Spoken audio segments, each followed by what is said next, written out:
Hello friends, welcome to crazy GK trick. दोस्तों, SSC CGL GS की हमारी master video series को आगे बढ़ाते हैं और आज के इस वीडियो में हम हिस्ट्री का अगला पार्ट डिस्कस करने वाले हैं, जो कि है मध्यकालीन भारत, मिडेवल हिस्ट्री। मध्यकालीन भारत से रिलेटेड हम 100 इंपॉर्टेंट क्वेश्चन आज के सेशन में यहाँ पर सॉल्व करेंगे। बहुत ही इंपॉर्टेंट सेशन होने वाला है। 1 से 2 क्वेश्चन हमको इस सेक्शन से ज़रूर देखने को मिलते हैं एग्जाम के अंदर, और बहुत ही अच्छे लेवल के क्वेश्चंस में लेके आया हूँ, जैसे कि एसएससी बनाता है।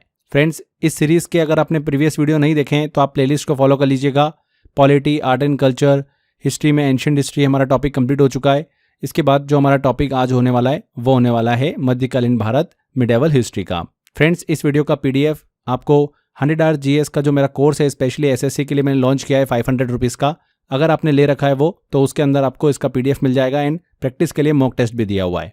तो चलिए बिना किसी देरी के हम सेशन को स्टार्ट करते हैं। पहला क्वेश्चन है, अकबर के समय में नियमित रूप से खेती की जाने वाली भूमि को क्या कहा जाता था? क्या कहा जाता था? पोलज। अकबर की भू राजस्व प्रणाली, जिसे उनके वित्त मंत्री जो थे राजा टोडरमल, उन्होंने काफ़ी ज़्यादा विकसित किया था।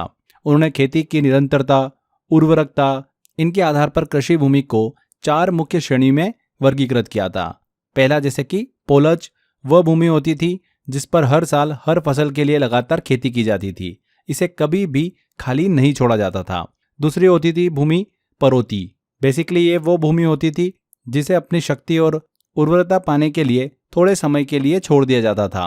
तीसरी भूमि की टाइप होती थी चाचर। यह वह भूमि होती थी जिसे 3 या 4 साल से बिना जोते मतलब परती छोड़ा गया था। एंड चौथी होती थी बंजर। यह वह भूमि होती थी जो 5 साल या फिर उससे अधिक समय से बिना खेती के पड़ी थी। तो इस तरीके से भूमि के हमको अलग अलग यहाँ पर 4 श्रेणी देखने को मिलती थी। इन 4 श्रेणी में से देखिए यहाँ पर पूछा हुआ है कि नियमित रूप से खेती की जाने वाली भूमि को क्या कहा जाता था? उसे कहा जाता था पोलज। B answer.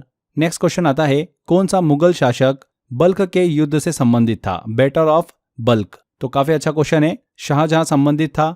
बल्ख का युद्ध मुख्य रूप से शाहजहां से जुड़ा हुआ था, जिन्होंने 1646 से लेकर 1647 में बुखारा के उज्बेक खानत के साथ में एक सैन्य अभियान चलाया था। इस अभियान में उनके पुत्रों मुराद बख्श और औरंगजेब ने बहुत ही महत्वपूर्ण भूमिका निभाई थी। इसका उद्देश्य क्या था? पूर्वजों की भूमि को पुनः प्राप्त करना और सीमावर्ती क्षेत्रों को सुरक्षित करना। युद्ध में विजय तो मिली, लेकिन हाई कॉस्ट जो है वो साबित हुई। बहुत ही महंगा युद्ध पड़ा था उनको। तो बैटल ऑफ बल्ख का युद्ध जो है शाहजहां के काल के दौरान हमको देखने को मिलता है। तो शाहजहां, डी आंसर। अगला आता है, विजयनगर साम्राज्य का पतन तालीकोटा के युद्ध में किस शासक की मृत्यु के साथ शुरू हुआ था? बहुत अच्छा क्वेश्चन है। बैटल ऑफ तालीकोटा की बात करें 1565 में हुआ था, दक्षिण भारत के मुस्लिम राज्य और विजयनगर साम्राज्य के बीच में। इस युद्ध में अलिया राम राय की मृत्यु हुई, जो साम्राज्य के शक्तिशाली सेनापति और असली शासक थे।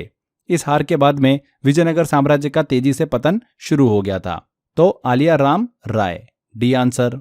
नेक्स्ट आता है, निम्नलिखित में से कौन सी दारा शिकोह द्वारा लिखी कृति है? तो दारा शिकोह शाहजहां का पुत्र, सूफी और वेदांत मतलब हिंदू दर्शन के संगम में रुचि रखने वाले विद्वान थे। इनकी प्रमुख कृतियां कौन कौन सी थी? मज्म उल बहरीन, सिर्फ ए अकबर एंड जुग बशिष्ट। इसके अलावा उन्होंने कई सूफी संतों और आध्यात्मिक विषयों पर रचनाएं लिखी थी। तो यहाँ पर पूछा गया है कि इनमें से कौन सी उनकी कृति है? तो उपरोक्त सभी, all of the above, D answer. अगला आता है क्वेश्चन, मुगल काल में सैन्य अधिकारियों को भू राजस्व संग्रह का कार्य सौंपने की प्रणाली को क्या कहा जाता था? तो जागीरदारी सिस्टम जो है, भूमि अनुदान प्रणाली, ये मुगल शासनकाल की एक व्यवस्था थी जिसमें सैन्य अधिकारियों को जागीरें दी जाती थी। ये अधिकारी रेवेन्यू एकत्र करते थे और ट्रूप्स को बनाए रखते थे। जागीरें वंशानुगत नहीं होती थी, सम्राट द्वारा पुनः आवंटित की जाती थी। ये प्रणाली मनसबदारी प्रणाली का अभिन्न हिस्सा थी। तो जागीरदारी प्रणाली, जागीरदारी सिस्टम, सी आंसर यहाँ पर करेक्ट होगा, कहा जाता था। अगला लेते हैं, विजयनगर साम्राज्य की प्रारंभिक राजधानी क्या थी जिसे बाद में विजयनगर स्थानांतरित कर दिया गया? तो विजयनगर एम्पायर की बात हो रही है। उसकी स्थापना 1336 में हरिहर प्रथम और बुक्का प्रथम ने की थी। शुरू में उन्होंने अनेंगुंडी को राजधानी बनाया था, जो कि तुंगभद्रा नदी के उत्तर में स्थित था। बाद में उन्होंने नदी के दक्षिण किनारे पर एक ज़्यादा सुरक्षित, व्यापारिक दृष्टिकोण से बेहतर और सुंदर शहर विजयनगर बसाया था। विजयनगर को आज हम हम्पी के नाम से भी जानते हैं, जो कि एक यूनेस्को वर्ल्ड हेरिटेज साइट भी है। विजयनगर की शुरुआत जो थी वो अनेगुंडी से हुई थी, लेकिन ग्लोरी मिली हम्पी को। तो यहाँ पर अनेगुंडी डी आंसर। हैदराबाद शहर की स्थापना किसने की थी? तो हैदराबाद की स्थापना 1591 में मोहम्मद कुली कुतुब शाह ने की थी। ये कुतुब शाही वंश के 5वें शासक थे। उन्होंने यह शहर मूसी नदी के किनारे बसाया। हैदराबाद जो है वो किस नदी के किनारे है? मूसी नदी के किनारे बसाए। इस नाम को रखने के पीछे एक कहानी भी है। मोहम्मद कुली कुतुब शाह एक महिला भागमती से प्रेम करता था, जिसे मुस्लिम बनने पर हैदर महल नाम दिया गया। उसी के नाम पर शहर को हैदराबाद कहा गया। तो यहाँ पर मोहम्मद कुली ए आंसर करेक्ट होगा। सिकंदर लोदी ने तो आगरा की स्थापना करी थी। जॉब चारनॉक की बात करें तो इसने कोलकाता की स्थापना करी थी, कोलकाता का संस्थापक माना जाता है। तो ए आंसर मोहम्मद कुली। अगला क्वेश्चन आता है, सामूगढ़ का युद्ध किस वर्ष लड़ा गया था? तो बैटल ऑफ सामूगढ़ 29 मई 1658 को हुआ था। यह बहुत ही महत्वपूर्ण युद्ध था जो कि मुगल उत्तराधिकारी युद्ध का हिस्सा था। इस युद्ध में 3 प्रमुख भाई थे, दारा शिकोह, औरंगजेब और मुराद बख्श। मुराद बख्श ने किसका साथ दिया था? औरंगजेब का साथ दिया था। इस युद्ध में औरंगजेब की जीत ने उसे सम्राट बनने का रास्ता खोल दिया था। आगे चलकर दारा शिकोह जो है यह बैटल ऑफ देवराय में हार गया था और 1659 में उसे फांसी दे दी गई थी। इससे औरंगजेब को पूर्ण सत्ता जो है वो मिल गई थी। सामूगढ़ का युद्ध जो हुआ था किस वर्ष लड़ा गया था? 1658 में लड़ा गया था। एक मुगल उत्तराधिकारी युद्ध का हिस्सा था। अगला आता है क्वेश्चन, मुगल काल में निम्नलिखित में से किसे ग्राम प्रधान के रूप में जाना जाता था? किसे जाना जाता था? मुकद्दम को। मुकद्दम गांव का मुखिया होता था, विलेज हेडमैन। उसका काम था गांव में व्यवस्था बनाए रखना, किसानों से टैक्स वसूलना और शासन को रिपोर्ट करना। अगर यहाँ पर अदर ऑप्शन देखें हम तो पटवारी गांव का लेखाकार मतलब रिकॉर्ड कीपर होता था जो जमीन का हिसाब रखता था। अमीन की बात करें तो राजस्व की जांच और भूमि मापन करता था। एंड शिकदार जो था ये परगना स्तर का एक पुलिस सैन्य अधिकारी होता था। तो मुकद्दम यहाँ पर करेक्ट होगा। अगला है, बहमनी साम्राज्य को 4 प्रशासनिक इकाइयों में विभाजित किया गया था, उन्हें क्या कहा जाता था? तो बहमनी साम्राज्य दक्षिण भारत में बना पहला बड़ा मुस्लिम राज्य था। इसके इफिशिएंट शासन के लिए इसे 4 प्रमुख एडमिनिस्ट्रेटिव यूनिट्स में बांटा गया था, जिन्हें कहा जाता है तरफ। क्या कहा जाता है? तरफ। और यही पूछा गया है तो यहाँ पर डी आंसर। प्रत्येक तरफ का जो नेतृत्व होता था एक तरफदार करता था, अमीर एक तरफ करता था। ये अधिकारी सैन्य और नागरिक दोनों मामलों को संभालते थे। बेसिकली 4 प्रमुख तरफ थे, गुलबर्गा, दौलताबाद, बीदर और बरार। यहाँ पर पूछा गया है कि 4 प्रशासनिक इकाइयों में विभाजित किया गया था बहमनी साम्राज्य को, उन्हें क्या कहा जाता था? तो तरफ कहा जाता था। ठीक है फ्रेंड्स, अगला सवाल लेने से पहले एक बहुत ही ज़रूरी बात आपसे शेयर करना चाहता हूँ, ध्यान से सुनिएगा। अब देखिए हमारे पास एग्जाम तक बहुत ज़्यादा समय नहीं बचा है, लगभग 30 से 50 दिन हमारे पास बचे हैं और जीएस का सिलेबस किसी से छुपा नहीं है, इतना बड़ा है। अगर बिना डायरेक्शन के पढ़ना शुरू कर दोगे तो पूरी तरीके से सिर घूम जाएगा। ऐसे में क्या करोगे? ऐसे में फ्रेंड्स जो मैंने 100 आवर जीएस का कोर्स बना रखा है वो इसी समय के लिए बनाया हुआ है कि भैया एग्जाम से जस्ट पहले हम किस तरीके से जीएस का पूरा सिलेबस कवर कर सकें, रिवीजन कर सकें। तो history, polity, geography, economics, science, static GK, computer, सब कुछ मैंने इसमें आपको पढ़ाया हुआ है। To the point exam oriented मैंने आपको कंटेंट दिया है। बहुत सारी जगह पर हमने ट्रिक से भी पढ़ा है। स्टैटिक जीके के कुछ टॉपिक हैं जो याद करना डिफिकल्ट होते हैं, हमने ट्रिक से याद करें। आर्टिकल को याद करना डिफिकल्ट होता है तो हमने ट्रिक से करें। बहुत ही सिस्टमेटिक तरीके से आपको मैंने कोर्स बना के दिया है। कोर्स का मकसद एक ही है, आपको कम समय में मैक्सिमम रिवीजन और कॉन्फिडेंस देना। इस कोर्स में मैंने आपको 3000 से ज़्यादा एमसीक्यू भी दिए हैं, बिल्कुल एग्जाम पैटर्न पर बेस्ड। रिवीजन के लिए मैंने आपको यहाँ पर क्लास नोट्स भी दिए हैं। सबसे ज़रूरी जीएस का वो हिस्सा मैंने आपको दिया है इस कोर्स के अंदर जो एसएससी में बार बार पूछा जाता है। हिंदी, इंग्लिश मिक्स में मैंने पढ़ाया हुआ है तो कोई भी प्रॉब्लम नहीं होगी। हर तरीके के स्टूडेंट इसको एनरोल कर सकते हैं। ये कोर्स की जो प्राइस है वो 1000 रुपये थी, बट 5 मंथ की वैलिडिटी के लिए स्पेशली एसएससी स्टूडेंट के लिए, एसएससी सीजीएल का पेपर सर पे खड़ा है तो 500 रुपये में ये कोर्स आपके लिए अवेलेबल है। आप इस कोर्स को ले सकते हैं। अगर आप एग्जाम में लिटरली 18 से 20 क्वेश्चन जीएस से सही करना चाहते हो तो ये कोर्स आपके लिए गेम चेंजर साबित हो सकता है। कैसे एनरोल करोगे? नीचे डिस्क्रिप्शन बॉक्स और कमेंट बॉक्स में लिंक दे रखा है इस वीडियो के, वहां पर क्लिक कर आप एनरोल कर सकते हैं। इसके अलावा क्रेजी जीके ट्रिक एप्लीकेशन में जाकर फाउंडेशन कोर्स वाला आपको देखिए ऑप्शन दिखेगा, वहां पर कोर्स बाय अक्षय सर में जाना, वहां पर आपको एसएससी सीजीएल 100 आवर जीएस का स्पेशल एडिशन मिल जाएगा, उसको एनरोल कर लेना। एंड बिल्कुल टेंशन लेने की जरूरत नहीं है, बस 100 घंटे अच्छे से स्टडी कर लो, जीएस को पूरी तरीके से खत्म कर दो। बहुत अच्छा कंटेंट दिया है मैंने और मजा आ जाएगा आपको पढ़ के, ये बिल्कुल गारंटी है। तो चलो वापस आते हैं अपने लेक्चर पर, अगले क्वेश्चन को लेते हैं। अगला क्वेश्चन आता है, अमरोहा का युद्ध किस सुल्तान के शासनकाल में लड़ा गया था? इंपॉर्टेंट क्वेश्चन है। बैटल ऑफ अमरोहा 1305 में हुआ था। अलाउद्दीन खिलजी के शासनकाल के दौरान लड़ा गया था। अमरोहा के युद्ध में दिल्ली सल्तनत ने मंगोलों पर निर्णायक विजय प्राप्त की थी, विशेष रूप से मध्य एशिया के मंगोल चगताई खानत पर। दिल्ली सल्तनत की सेना का नेतृत्व मलिक नायक ने किया था, जो सुल्तान अलाउद्दीन खिलजी के अधीन एक प्रमुख सेनापति था। मंगोल सेना की कमान किसके हाथों में थी? अली बेग और तरताग के हाथों में। यहाँ पर अलाउद्दीन खिलजी करेक्ट होगा। नेक्स्ट आता है, गुजरात के वाघेला राजवंश का अंतिम शासक कौन था जिसकी हार के बाद राज्य अलाउद्दीन खिलजी को दे दिया गया था? तो वाघेला राजवंश का अंतिम शासक कौन था? कर्णदेव। कर्णदेव गुजरात के वाघेला वंश के अंतिम शासक हुए। उन्हें अलाउद्दीन खिलजी की सेनाओं ने 1299 ईस्वी और 1304 ईस्वी में पराजित किया था। उनकी हार के बाद गुजरात को दिल्ली सल्तनत में मिला लिया गया और वो अलाउद्दीन खिलजी के शासन के अधीन एक प्रांत बन गया। तो कर्णदेव यहाँ पर करेक्ट होगा। मुगल काल के दौरान किए गए महाभारत के फारसी अनुवाद को किस नाम से जाना जाता है? तो महाभारत के फारसी अनुवाद को रज़्मनामा के नाम से जाना जाता है। इस अनुवाद का कार्य सम्राट अकबर ने कराया था, जिनकी अलग अलग धर्मों और संस्कृतियों में गहरी रुचि थी। ये मुख्य रूप से नकीब खान, अब्दुल कादिर और फैजी सहित विद्वानों की एक टीम द्वारा कई वर्षों में किया गया था। तो मुगल काल के दौरान किए गए महाभारत के फारसी अनुवाद को किस नाम से जाना जाता है? रज़्मनामा के नाम से जाना जाता है। अगला आता है क्वेश्चन, हुमायूं की मृत्यु के बाद 13 वर्षीय अकबर का राज्य अभिषेक 1556 में किसके कालानौर में हुआ था? तो जब हुमायूं की 1556 में अचानक मृत्यु हो गई थी तो उनका बेटा अकबर सिर्फ उस समय 13 साल का था। उस समय परिस्थितियां बहुत ही कठिन थी, जिसके चलते अकबर का जल्द ही कालानौर नामक स्थान पर राज्य अभिषेक कराया गया।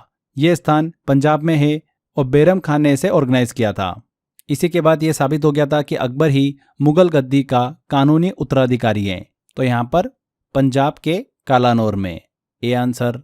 अगला आता है क्वेश्चन, दिल्ली सल्तनत के निम्नलिखित विभागों में से किसका पुनर्गठन बलबन ने किया था? तो बलबन एक महाप्रतापी शासक था, बहुत ही मजबूत शासक भी था, जो कि मिलिट्री डिसिप्लिन और फियर बेस्ड रूल में विश्वास करता था। उसने सेना को वेल ऑर्गेनाइज्ड और शक्तिशाली बनाने के लिए दीवाने अर्ज नामक विभाग का पुनर्गठन किया था। यह विभाग सैन्य विभाग से जुड़ा हुआ था, मिलिट्री अफेयर से। इसके मुखिया को अरीज ए मुमालिक कहा जाता था। बलबन ने इसे वजीर के अधीन से हटाकर स्वतंत्र बनाया।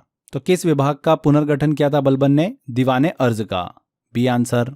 अगला आता है, निम्नलिखित में से किस विदेशी यात्री के अनुसार दिल्ली के लोग सुल्तान को गाली गलौज वाले पत्र लिखते थे, इसीलिए उन्हें दंडित करने के लिए सुल्तान ने राजधानी स्थानांतरित करने का निर्णय लिया? तो किस विदेशी यात्री के अनुसार? इब्न बतूता के अनुसार। इब्न बतूता के अनुसार दिल्ली के लोग सुल्तान मोहम्मद बिन तुगलक को अपमानजनक पत्र लिखते थे। सुल्तान को यह बिल्कुल पसंद नहीं आया और उसने दिल्ली के लोगों को दंडित करने के लिए राजधानी को दौलताबाद मतलब देवगिरी स्थानांतरित करने का निर्णय लिया था। यह इब्न बतूता की अपनी यात्रा वृत्तांत किताब उल रहला में वर्णित है। तो इब्न बतूता यहाँ पर करेक्ट होगा, सी आंसर। चंद बरदाई की प्रसिद्ध साहित्यिक कृति पृथ्वीराज चौहान की प्रेम कहानी और वीरतापूर्ण कार्यों का उल्लेख करती हैं। कौन सी कृति? पृथ्वीराज रासो। पृथ्वीराज रासो चंद बरदाई द्वारा रचित एक महाकाव्य है। ये पृथ्वीराज चौहान के जीवन, उनकी प्रेम कहानी और उनके वीरतापूर्ण कार्यों का विस्तृत वर्णन करता है। यह हिंदी साहित्य के सबसे महत्वपूर्ण कार्यों में से एक माना जाता है। पृथ्वीराज रासो करेक्ट होगा। अगला क्वेश्चन लेते हैं। महान चोल शासकों में से एक राजराजा प्रथम ने 1985 ईस्वी से कब तक शासन किया? तो महान चोल शासकों में से एक रहा राजराजा प्रथम ने 1985 ईस्वी से 1014 ईस्वी तक शासन किया था। उनका जो शासनकाल रहा कई बड़ी सफलताओं के लिए जाना जाता है, जैसे कि श्रीलंका का बहुत बड़ा हिस्सा उन्होंने जीत लिया था।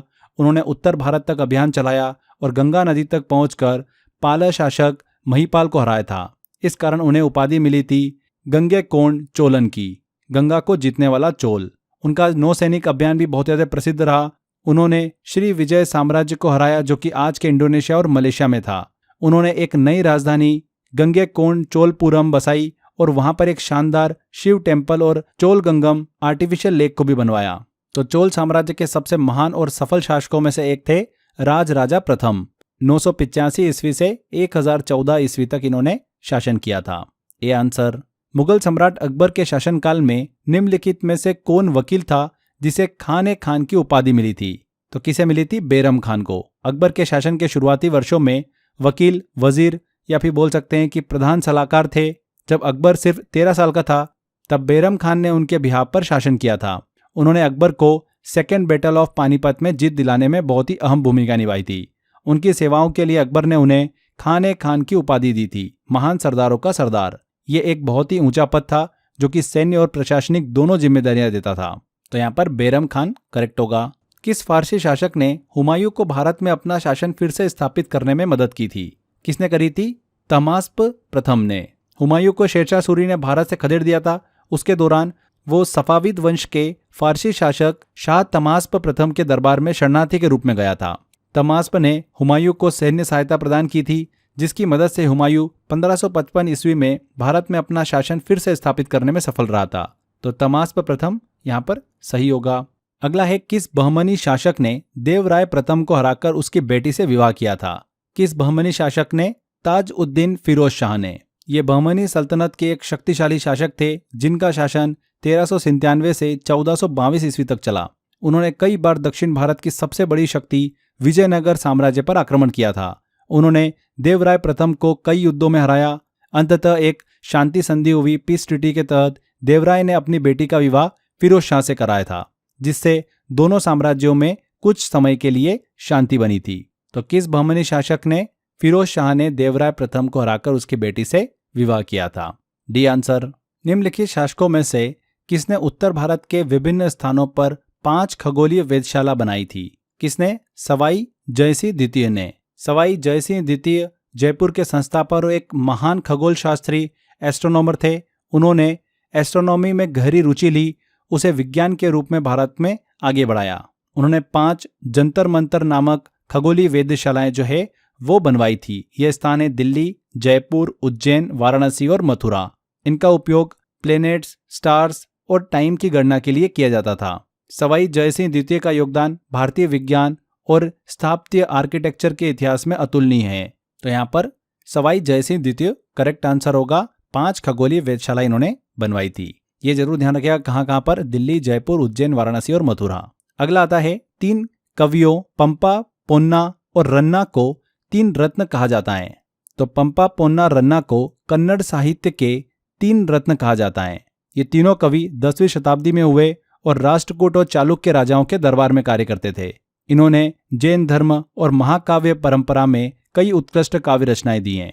इनकी रचनाओं में महाभारत और रामायण जैसे महाकाव्य पर आधारित कथाएं मिलती हैं, परंतु कन्नड़ शैली में। आज भी कन्नड़ साहित्य के स्वर्ण युग का प्रतीक इन्हें माना जाता है। तो कन्नड़ साहित्य के 3 रत्न कहा जाता है पंपा, पोन्ना और रन्ना को। ये आंसर।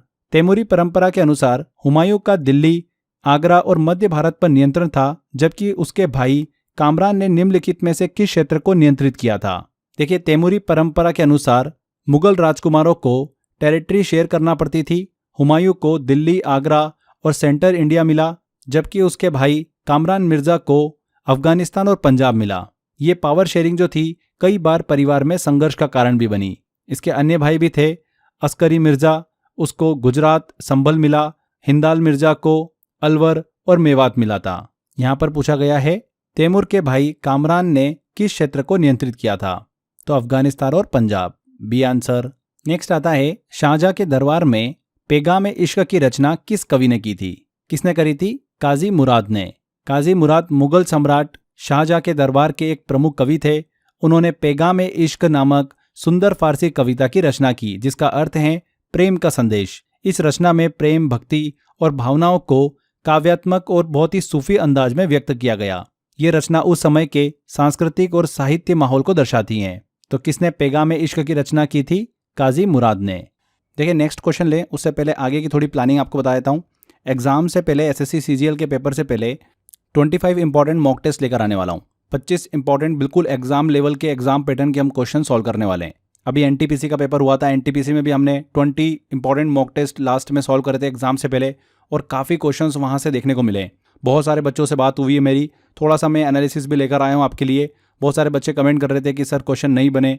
तो देखिए, मॉक टेस्ट जो होता है वो आपकी अंतिम परीक्षा होती है। बेसिकली यहाँ पर आके आप अपने आप को टेस्ट कर सकते हो कि मैं, जैसे एनटीपीसी के अंदर 40 क्वेश्चन थे, तो 40 में से आप कितने क्वेश्चन बना पा रहे हो, है ना। ऐसे आने वाले टाइम में जब एसएससी के हम क्वेश्चंस लेके आएंगे, मॉक टेस्ट लेके आएंगे, तो 25 क्वेश्चंस होंगे। 25 में से आप कितने क्वेश्चंस बना पा रहे हो। तो अगर आप मॉक टेस्ट के अंदर कंसिस्टेंट होकर 18 से 20 क्वेश्चन बना लेते हो तो एग्जाम में भी 18 से 20 क्वेश्चन बन जाएंगे। और मैं पूरी कोशिश करता हूँ कि मॉक टेस्ट के अंदर ऐसे क्वेश्चंस लाऊं बिल्कुल एग्जाम लेवल के कि जो आपको एग्जाम में भी देखने को मिले। और एनटीपीसी में यही हुआ कि हमने जो मॉक टेस्ट कवर करे थे उससे काफ़ी क्वेश्चंस हमको देखने को मिले एग्जाम में। बहुत सारे बच्चों से मेरी बात हुई है, उनके पेपर में लगभग मॉक टेस्ट से ही 8 से 10 क्वेश्चन देखने को मिल गए। सोचो 8 से 10 क्वेश्चन सिर्फ मॉक टेस्ट में से ही मिल गए जो हमने मास्टर वीडियो सीरीज कवर करी थी। इसके अलावा 10,000 मैंने आपको एनटीपीसी के वन लाइनर भी दिए थे, उनमें से तो बहुत सारे क्वेश्चंस देखने को मिले। जैसे फॉर एग्जांपल मैं आपको बता देता हूँ, ये क्वेश्चन हमको देखने को मिला अभी एनटीपीसी के पेपर में कि इनमें से कौन सा राज्य म्यांमार के साथ सीमा साझा नहीं करता है। यही क्वेश्चन मैंने आपको 10वां जो मॉक टेस्ट था एनटीपीसी का उसमें पहला क्वेश्चन मैंने आपको सॉल्व कराया था।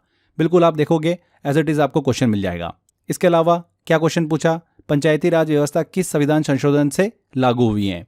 ये मैंने आपको जो पहला मॉक टेस्ट था उसमें 39 क्वेश्चन है। ये जिन भी स्टूडेंट ने सॉल्व करा होगा सीरियसली उनसे इजीली बन गया होगा। इसके अलावा देखिए किस संविधान संशोधन ने राष्ट्रपति द्वारा लोकसभा में 2 एंग्लो इंडियन सदस्यों के नामांकन की व्यवस्था को समाप्त किया है। ये क्वेश्चन पूछा था अभी एनटीपीसी पेपर में। तो ये मैंने टेस्ट नंबर 18 जो था हमारा मॉक टेस्ट नंबर उसमें 8वें नंबर का क्वेश्चन था ये।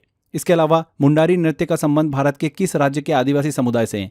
ये मॉक टेस्ट 14 का दूसरा क्वेश्चन था। इसके अलावा ये क्वेश्चन पूछा गया था एनटीपीसी के पेपर में अभी हाल ही में जारी करप्शन परसेप्शन इंडेक्स सीपीआई 2024 में भारत की रैंक क्या है। ये मैंने आपको मॉक टेस्ट 6 में 12 क्वेश्चन सॉल्व कराया था। नेक्स्ट देखते हैं एग्जाम्पल। तो समुद्री द्विपक्षीय अभ्यास इंदिरा 2025 का 14वां संस्करण किसके बीच आयोजित किया गया। ये मॉक टेस्ट 16 का 26वां क्वेश्चन था हमारा। ये भी एनटीपीसी एग्जाम में पूछा गया। इसके अलावा संथाल जनजाति निम्नलिखित में से किन राज्यों में पाई जाती है। तो ये टेस्ट नंबर 1 का 25वां क्वेश्चन था। भारतीय संविधान में 9वीं अनुसूची कब जोड़ी गई थी। ये हमारे मॉक टेस्ट 15 का तीसरा क्वेश्चन था। किसी दस्तावेज में इंसर्ट हाइपरलिंक बॉक्स को खोलने की शॉर्टकट की क्या होती है। ये हमने मॉक टेस्ट नंबर 3 का 38वां क्वेश्चन सॉल्व किया था। भारत का सबसे बड़ा टाइगर रिजर्व कौन सा है। ये हमारे मॉक टेस्ट 15 का दूसरा क्वेश्चन था। निम्नलिखित में से किसने बुक ऑर्बिटल के लिए बुकर प्राइज 2024 जीता है। ये हमारे मॉक टेस्ट 14 में से 24वें नंबर का क्वेश्चन था जो एग्जाम में पूछा है। तो ऐसे बहुत सारे क्वेश्चन हैं जो इसी मॉक टेस्ट में से आपसे पूछ लिए गए जो मैंने आपको 20 एनटीपीसी के मॉक टेस्ट कराए थे। और जो मैंने आपको 10,000 वन लाइनर दिए थे उनसे तो काफ़ी क्वेश्चंस पूछे हुए हैं। तो जिन भी स्टूडेंट ने जो मैंने आपको 10,000 वन लाइनर दिए थे एनटीपीसी के लिए मॉक टेस्ट सीरीज हमने जो कवर करी थी एंड जो मास्टर वीडियो सीरीज थी हमारी हर एक सब्जेक्ट वाइज हमने इंपॉर्टेंट क्वेश्चन सॉल्व करे थे। जिन भी बच्चों ने वो अच्छे से करा होगा एनटीपीसी में वो जीएस को बिल्कुल फोड़ कर आया है। 100% उसका यहाँ पर प्री वाला पेपर निकलने वाला है। तो फ्रेंड्स मैं इसीलिए आपको बार बार समझाता हूँ जितना मैं आपको इन्फॉर्मेशन दे रहा हूँ सीरियसली उसको अच्छे से कर लो। जीएस का टेंशन बिल्कुल खत्म हो जाएगा आपका। मैंने बहुत सारे कमेंट देखे, बच्चों ने कहा कि सर आपके मॉक टेस्ट से क्वेश्चन नहीं फंसे, सर आपके मास्टर वीडियो सीरीज से क्वेश्चन नहीं आए, 10,000 वन लाइनर में से क्वेश्चन नहीं आए। तो ये मैंने आपके सामने एग्जाम्पल रखे जो क्वेश्चंस पूछे। अगर आपने सीरियसली अगर कंटेंट को नहीं पढ़ा है तो फिर तो आपसे क्वेश्चन नहीं बनेगा, तब आपको यही लगेगा कि क्वेश्चन नहीं आया है। तो जिन भी बच्चों ने अच्छे से पढ़ा है उन्होंने मुझे फ़ोन करके स्पेशली बताया कि सर आपकी वजह से 15-15, 20-20 नंबर हमारे ऐसे ही बढ़ गए, ऐसे क्वेश्चन हम सॉल्व करके आ गए। तो आने वाले टाइम में जो हमको एसएससी सीजीएल का पेपर देखने को मिलने वाला है फ्रेंड्स, अभी भी मैं आपको बता रहा हूँ जितना कंटेंट मैं आपको देने वाला हूँ एग्जाम से पहले सीरियसली आपने अगर उसको पढ़ लिया तो एसएससी के अंदर 18 क्वेश्चन आप चुटकियों में सॉल्व करके आओगे। तो बस रेडी हो जाना, अच्छे से कंटेंट को पढ़ते चलो। मास्टर वीडियो सीरीज हमारी कंप्लीट होगी, देन फिर हम हमारी मॉक टेस्ट सीरीज स्टार्ट करेंगे एग्जाम से पहले। तो बड़ा मज़ा आने वाला है आपको। एंड 10,000 वन लाइनर भी ले लेना आप सीजीएल के लिए जो कि बहुत ही इंपॉर्टेंट है, मैंने आपको दे रखे हैं। तो एक बहुत ज़रूरी आपसे डिस्कशन था ये वाला। चलिए वापस आते हैं हमारे लेक्चर पर। 10वीं शताब्दी के भारत में रानी दिद्दा उत्तर भारत के निम्नलिखित में से किस क्षेत्र की शासक बनी। रानी दिद्दा 10वीं शताब्दी की एक शक्तिशाली महिला शासक थी जिन्होंने कश्मीर पर शासन किया था। कहाँ पर? कश्मीर पर। रानी दिद्दा उत्पल वंश से थी।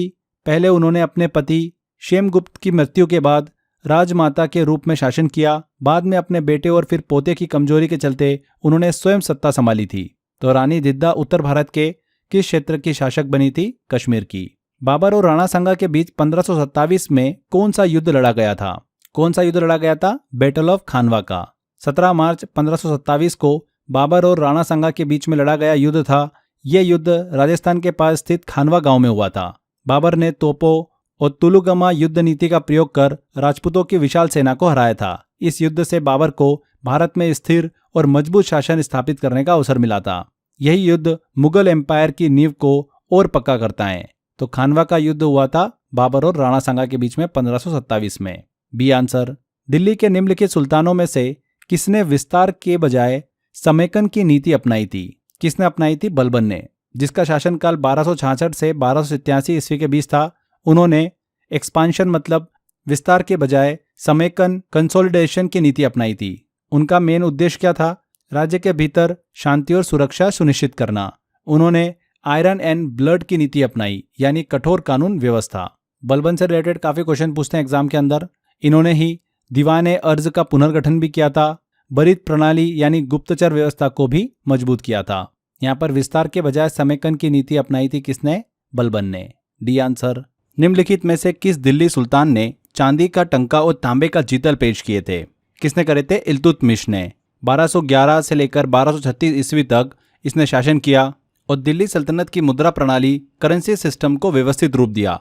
उन्होंने 2 प्रमुख सिक्के की शुरुआत करी थी, सिल्वर टांका मतलब चांदी का सिक्का और कॉपर जीतल मतलब तांबे के सिक्के। इन सिक्कों ने व्यापार मतलब ट्रेड को सरल बना दिया था, एक यूनिफाइड इकोनॉमी को स्थापित किया था। ये जो सिक्के चले ये आने वाले सुल्तानों और मुगलों के शासनकाल तक चलते रहे। तो किस दिल्ली सुल्तान ने चांदी का टांका और तांबे के सिक्के जारी करे थे? इल्तुतमिश ने। अगला क्वेश्चन लेते हैं। 1503 में तख्ता पलट के बाद तुलुव राजवंश की स्थापना किसने की थी? किसने करी थी? वीर नरसिम्हा ने। विजयनगर साम्राज्य के एक सैन्य सेनापति थे। 1503 में तख्ता पलट के बाद उन्होंने तुलुव वंश की स्थापना की थी। यह विजयनगर का तीसरा प्रमुख राजवंश था। उनके बाद उनके सौतेले भाई कृष्णदेवराय ने शासन किया था, जिनका शासनकाल गोल्डन एज स्वर्ण युग कहा जाता है। तो 1503 में तख्ता पलट के बाद तुलुव राजवंश की स्थापना किसने करी थी? वीर नरसिम्हा ने करी थी। D answer. आईन अकबरी के अनुसार गज की लंबाई मापने की इकाई को क्या कहा जाता था? तो आईन अकबरी अबुल फजल द्वारा लिखी गई थी। इस पुस्तक में अकबर के शासनकाल की जो प्रशासनिक जानकारियां थी वो दी गई हैं। गज लंबाई की माप थी। इसे 24 बराबर भागों में बांटा गया, जिन्हें कहा जाता था तसूज।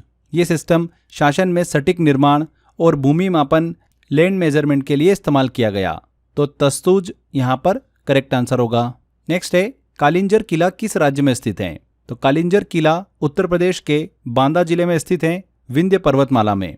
यह किला प्राचीन काल से लेकर मध्यकाल तक रणनीतिक रूप से बहुत ही इंपॉर्टेंट रहा है। चंदेल शासक ने इसे बनवाया था। बाद में मुगलों और शेरशाह सूरी ने इस पर नियंत्रण किया था। यह किला राजनीतिक ताकत और नियंत्रण का प्रतीक था। उत्तर प्रदेश में स्थित है। शाहजहां के काल में तंदरस की उपाधि किस ख्याल गायक को दी गई थी? किसे दी गई थी? मीर कुतुब बख्श को। 19वीं शताब्दी के प्रसिद्ध ख्याल शैली के गायक थे। उन्हें बहादुर शाह जफर ने तंदरस की उपाधि दी थी। ये उपाधि संगीत में उनकी गहराई और एक्सीलेंस को दर्शाती हैं। तंदरस ख्याल संगीत के इतिहास में महत्वपूर्ण कड़ी माने जाते हैं। यहाँ पर Mir Qutub Bakhsh. D answer. Next है, तुकरोई का युद्ध, जिसे बाजोरा का युद्ध या फिर मुगल मारी का युद्ध भी कहा जाता है, मुगल साम्राज्य और बंगाल सल्तनत के बीच किस वर्ष हुआ था? तो बैटल ऑफ तुकरोई 3 मार्च 1575 को लड़ा गया था, जो कि ओडिशा के बालासोर जिले में तुकरोई नामक गांव के पास हुआ था। इसीलिए इसे तुकरोई का युद्ध कहा गया। यह युद्ध मुगल साम्राज्य और बंगाल सल्तनत के बीच लड़ा गया था। मुगलों की सेना ने इस युद्ध में दाऊद खान कर्रानी को हराया था, जो कि बंगाल का शासक था। यह युद्ध अकबर की बंगाल विजय नीति का हिस्सा था। इसके बाद बंगाल पर मुगलों का प्रभुत्व स्थापित हो गया था। तो 1575 में लड़ा गया। D answer. औरंगजेब ने किस वर्ष बीजापुर को मुगल साम्राज्य में मिला लिया? औरंगजेब ने बीजापुर को मुगल साम्राज्य में 1686 में मिलाया था। इससे पहले 1685 में बीजापुर की घेराबंदी शुरू की गई थी, जो कि 1 साल से अधिक चली थी। इस घेराबंदी के बाद सिकंदर आदिल शाह को बंदी बना लिया गया और बीजापुर औपचारिक रूप से मुगल एम्पायर का हिस्सा बन गया। यह औरंगजेब की दक्कन नीति का प्रमुख कदम था। तो 1686 में मुगल साम्राज्य में मिला लिया गया था बीजापुर को। A answer. मलिक अंबर, जिसने दक्कन में मुगलों का विरोध किया था, किस राज्य का एक कुशल प्रशासक था? मलिक अंबर एक अफ्रीकी मूल के अबिसिनियाई गुलाम थे, जो बाद में अहमदनगर सल्तनत के शक्तिशाली प्रशासक बने थे।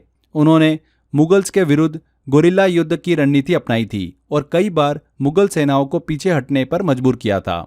उनकी एडमिनिस्ट्रेशन और लैंड रेवेन्यू सिस्टम बहुत ही ज़्यादा प्रभावशाली मानी जाती हैं। तो मलिक अंबर, जिसने दक्कन में मुगलों का विरोध किया था, किस राज्य का एक कुशल प्रशासक था? अहमदनगर का। नेक्स्ट है, मुंतखब उत तवारीख किसने लिखी है? तो मुंतखब उत तवारीख एक ऐतिहासिक ग्रंथ है, जिसे अब्दुल कादिर बदायूनी ने लिखा है। ये अकबर के दरबार में इतिहासकार और विद्वान थे। उन्होंने अकबर के शासनकाल के धार्मिक और राजनीतिक निर्णयों पर भी आलोचनात्मक दृष्टिकोण से लिखा है। ये जो पुस्तकें मुगल एरा के इतिहास को जानने के लिए बेहद ही महत्वपूर्ण मानी जाती हैं। मुंतखब उत तवारिक किसने लिखी है? अब्दुल कादिर बदायूनी ने। D answer. होशंग शाह का मकबरा भारत में पूरी तरह से संगमरमर से बना पहला मकबरा है, कहाँ पर स्थित है? तो होशंग शाह मालवा सल्तनत के एक प्रमुख शासक थे। उनका मकबरा मांडू में स्थित है, जो कि आज के मध्य प्रदेश में आता है। यह मकबरा भारत का पहला संगमरमर से बना मकबरा माना जाता है। बाद में ताजमहल का जब निर्माण हुआ था, तब निर्माण में इसे आर्किटेक्चर इंस्पिरेशन माना गया। शाहजहां के जो स्थापत्यकार थे, उन्होंने इस मकबरे का अध्ययन किया था। कहाँ पर स्थित है? होशंग शाह का मकबरा मांडू में स्थित है। अगला आता है, मध्यकालीन भारतीय स्थापत्य शैली के संदर्भ में पिएत्रा ड्यूरा का अर्थ क्या होता है? तो पिएत्रा ड्यूरा एक इटालियन टेक्निक है जिसे भारत में विशेष रूप से मुगल आर्किटेक्चर में अपनाया गया था। इसमें दीवारों या फिर संगमरमर की सतहों पर अर्धकीमती पत्थर जैसे कि लेपिस लाजुली, जेस्पर, ओनिक्स, इनसे फूलों और बेल बूटों की सुंदर सजावट की जाती थी। इसका जो सबसे अच्छा एग्जाम्पल है वो है ताजमहल, जहाँ पर इसकी मदद से आंतरिक जो दीवारें थी उसको बहुत ही सुंदर बनाया गया। ये शिल्पकला मुगल काल में शाहजहां के समय सबसे अधिक प्रसिद्ध हुई थी। तो पिएत्रा ड्यूरा मतलब अर्धकीमती पत्थरों से बने पुष्प डिजाइनों से दीवारों को सजाना। डी आंसर यहाँ पर करेक्ट होगा। अगला है, लखनऊ में बड़ा इमाम बाड़ा 1784 में किसके द्वारा बनाया गया था? तो बड़ा इमाम बाड़ा उत्तर भारत की सबसे भव्य मुगल शैली की इमारतों में से एक है। इसे नवाब आसफ उद्दौला ने 1784 में बनाया था। किसने बनाया था? नवाब आसफ उद्दौला ने। इसका निर्माण एक अकाल राहत परियोजना के रूप में किया गया था ताकि लोगों को रोजगार मिल सके। इसकी एक प्रमुख विशेषता है भूल भुलैया। यहाँ पर भूल भुलैया जैसा गलियारों का एक जाल है। यह इमारत बिना किसी लोहे की बीम के बनी है और इसकी मेहराबी छत जो है पूरी तरह से ईंटों से संतुलित की गई है। ये स्थापत्य कौशल का एक बहुत ही अच्छा एग्जाम्पल है। तो लखनऊ में बड़ा इमाम बाड़ा 1784 में किसके द्वारा बनाया गया था? नवाब आसफ उद्दौला के द्वारा। D answer. ऐसे ही क्वेश्चन हमको एग्जाम में देखने को मिलते हैं फ्रेंड्स, और बहुत सी बार तो एग्जाम में ऐसा भी होता है। देखिए एसएससी के सीजीएल में अगर आप थोड़ा एनालिसिस करोगे तो प्रीवियस ईयर क्वेश्चंस भी आपको देखने को मिल जाएंगे। जो प्रीवियस ईयर क्वेश्चंस होंगे उसके इर्द गिर्द थोड़ा बहुत घुमा के वो क्वेश्चन पूछ लेता है। तो अगर आपने पीवाईक्यू सॉल्व कर रखे हैं 3-4 सालों के, तो काफ़ी क्वेश्चन तो आप ऐसे ही बना लोगे। अब बात आती है कि इतने कम समय में हम पीवाईक्यू कैसे कवर करें। तो इस चीज़ को ध्यान में रखते हुए मैंने एसएससी सीजीएल के जो प्रीवियस ईयर क्वेश्चन से पीवाईक्यू हैं उन पर वन लाइनर एक पैकेज बना दिया है। 10,000 वन लाइनर मैंने आपको दिए हैं जो कि पीवाईक्यू पर बेस्ड हैं। आप इन वन लाइनर को पढ़ लेना, बहुत हद तक तो क्वेश्चंस आपको इसी में से मिल जाएंगे। बहुत बेस्ट मैंने आपको सॉल्यूशन दिया है पीवाईक्यू का। 10,000 वन लाइनर मात्र 29 रुपये की पीडीएफ है। इस पीडीएफ को डाउनलोड कर लो, डिस्क्रिप्शन बॉक्स और कमेंट बॉक्स में लिंक दे रखा है। इसका प्रिंट ले लो, कुछ 30-40 रुपये में प्रिंट निकल जाएगा। और फटाफट इसको रोज अगर आप 1000 वन लाइनर भी पढ़ोगे तो 10 दिन में खत्म हो जाएंगे। तो 2-3 बार अच्छे से इसको रिवाइज कर लो। इसमें मैंने आपको बहुत अच्छे सिस्टमेटिक तरीके से विद एक्सप्लेनेशन के साथ में पीवाईक्यू दिया हुआ है, वन लाइनर के फॉर्मेट में दिया है। तो काफ़ी ईजी रहेगा आपके लिए इस पोर्शन को कवर करना। बहुत हद तक लगभग आपको 8-10 क्वेश्चन तो ऐसे ही देखने को मिल जाएंगे इसमें से। तो बहुत ज़रूरी चीज़ है ये, इसको छोड़ना मत। चलो नेक्स्ट क्वेश्चन लेते हैं। राजशेखर किस प्रतिहार शासक के दरबारी कवि थे? राजशेखर एक प्रसिद्ध संस्कृत कवि थे और नाटककार भी थे। वे गुर्जर प्रतिहार वंश के महेंद्रपाल प्रथम के दरबारी कवि थे। महेंद्रपाल। डी आंसर यहाँ पर करेक्ट होगा। उन्होंने कर्पूर मंजरी, बाल रामायण और काव्य मीमांसा जैसी महत्वपूर्ण साहित्य रचनाएं लिखी हैं। राजशेखर की जो कृति है वो आज भी साहित्य अध्ययन में उपयोगी मानी जाती हैं। किस शासक के दरबारी कवि थे ये? महेंद्रपाल के। कौन सा मंदिर गुर्जर प्रतिहार स्थापत्य शैली से संबंधित नहीं है? तो यहाँ पर फ्रेंड्स गुर्जर प्रतिहार स्थापत्य शैली की बात हो रही है। उत्तर और पश्चिम भारत में 8वीं से 11वीं शताब्दी के दौरान विकसित हुई थी। इस शैली की पहचान है जटिल नक्काशी, मतलब ऊंचे शिखर और मंडप। खजुराहो, ओसियान, हर्षद माता मंदिर सभी इसी शैली के बेहतरीन एग्जाम्पल हैं। लेकिन किराड़ू मंदिर जो है ये मुख्य रूप से सोलंकी और मारू गुर्जर शैली से संबंधित हैं, जो बाद की विकसित शैली हैं। तो किराड़ू सोमेश्वर मंदिर यहाँ पर करेक्ट आंसर होगा, गुर्जर प्रतिहार स्थापत्य शैली से संबंधित नहीं है। मुंगेर का युद्ध का परिणाम क्या था? मुंगेर का युद्ध 850 ईस्वी के आसपास हुआ था, जिसमें मिहिर भोज और देवपाल के बीच में लड़ाई हुई थी। दोनों आमने सामने थे। इस युद्ध में प्रतिहारों ने पालों को हरा दिया था और इस जीत से कन्नौज और गंगा यमुना दोआब क्षेत्र पर उनका प्रभाव और भी मजबूत हो गया था। ये घटना जो है त्रिपक्षीय युद्ध का हिस्सा था, जिसमें 3 प्रमुख शक्तियां प्रतिहार, पाल और राष्ट्रकूट उत्तर भारत के लिए संघर्ष कर रही थी। तो मुंगेर के युद्ध का परिणाम क्या था? पालों पर प्रतिहारों की विजय। D answer. किस घटना ने प्रथम त्रिपक्षीय युद्ध की शुरुआत को चिन्हित किया? तो त्रिपक्षीय संघर्ष की बात करें तो उत्तर भारत के शक्तिशाली नगर कन्नौज पर 3 बड़े साम्राज्यों पाल, प्रतिहार और राष्ट्रकूट के बीच चला एक लंबा संघर्ष था। जब इंद्रायुध कन्नौज के सिंहासन पर बैठा तब वह अपेक्षाकृत कमजोर शासक था। उसने क्या करा? अपने आसपास के साम्राज्यों को आकर्षित किया कि वे कन्नौज पर दावा करें। इसी घटना से प्रथम त्रिपक्षीय युद्ध की शुरुआत हुई थी। तो इंद्रायुध का कन्नौज के सिंहासन पर बैठना। D answer. ये इसकी शुरुआत को चिन्हित करता है। किस राजा ने कन्नौज में एक शाही सभा का आयोजन किया था? किसने करा था? धर्मपाल ने। धर्मपाल पाल वंश के शक्तिशाली शासक में से एक थे। उन्होंने कन्नौज पर कब्जा करने के बाद वहां पर एक रॉयल असेंबली आयोजित की थी। इस सभा में कई उत्तर भारतीय राजा और सामंत शामिल हुए थे।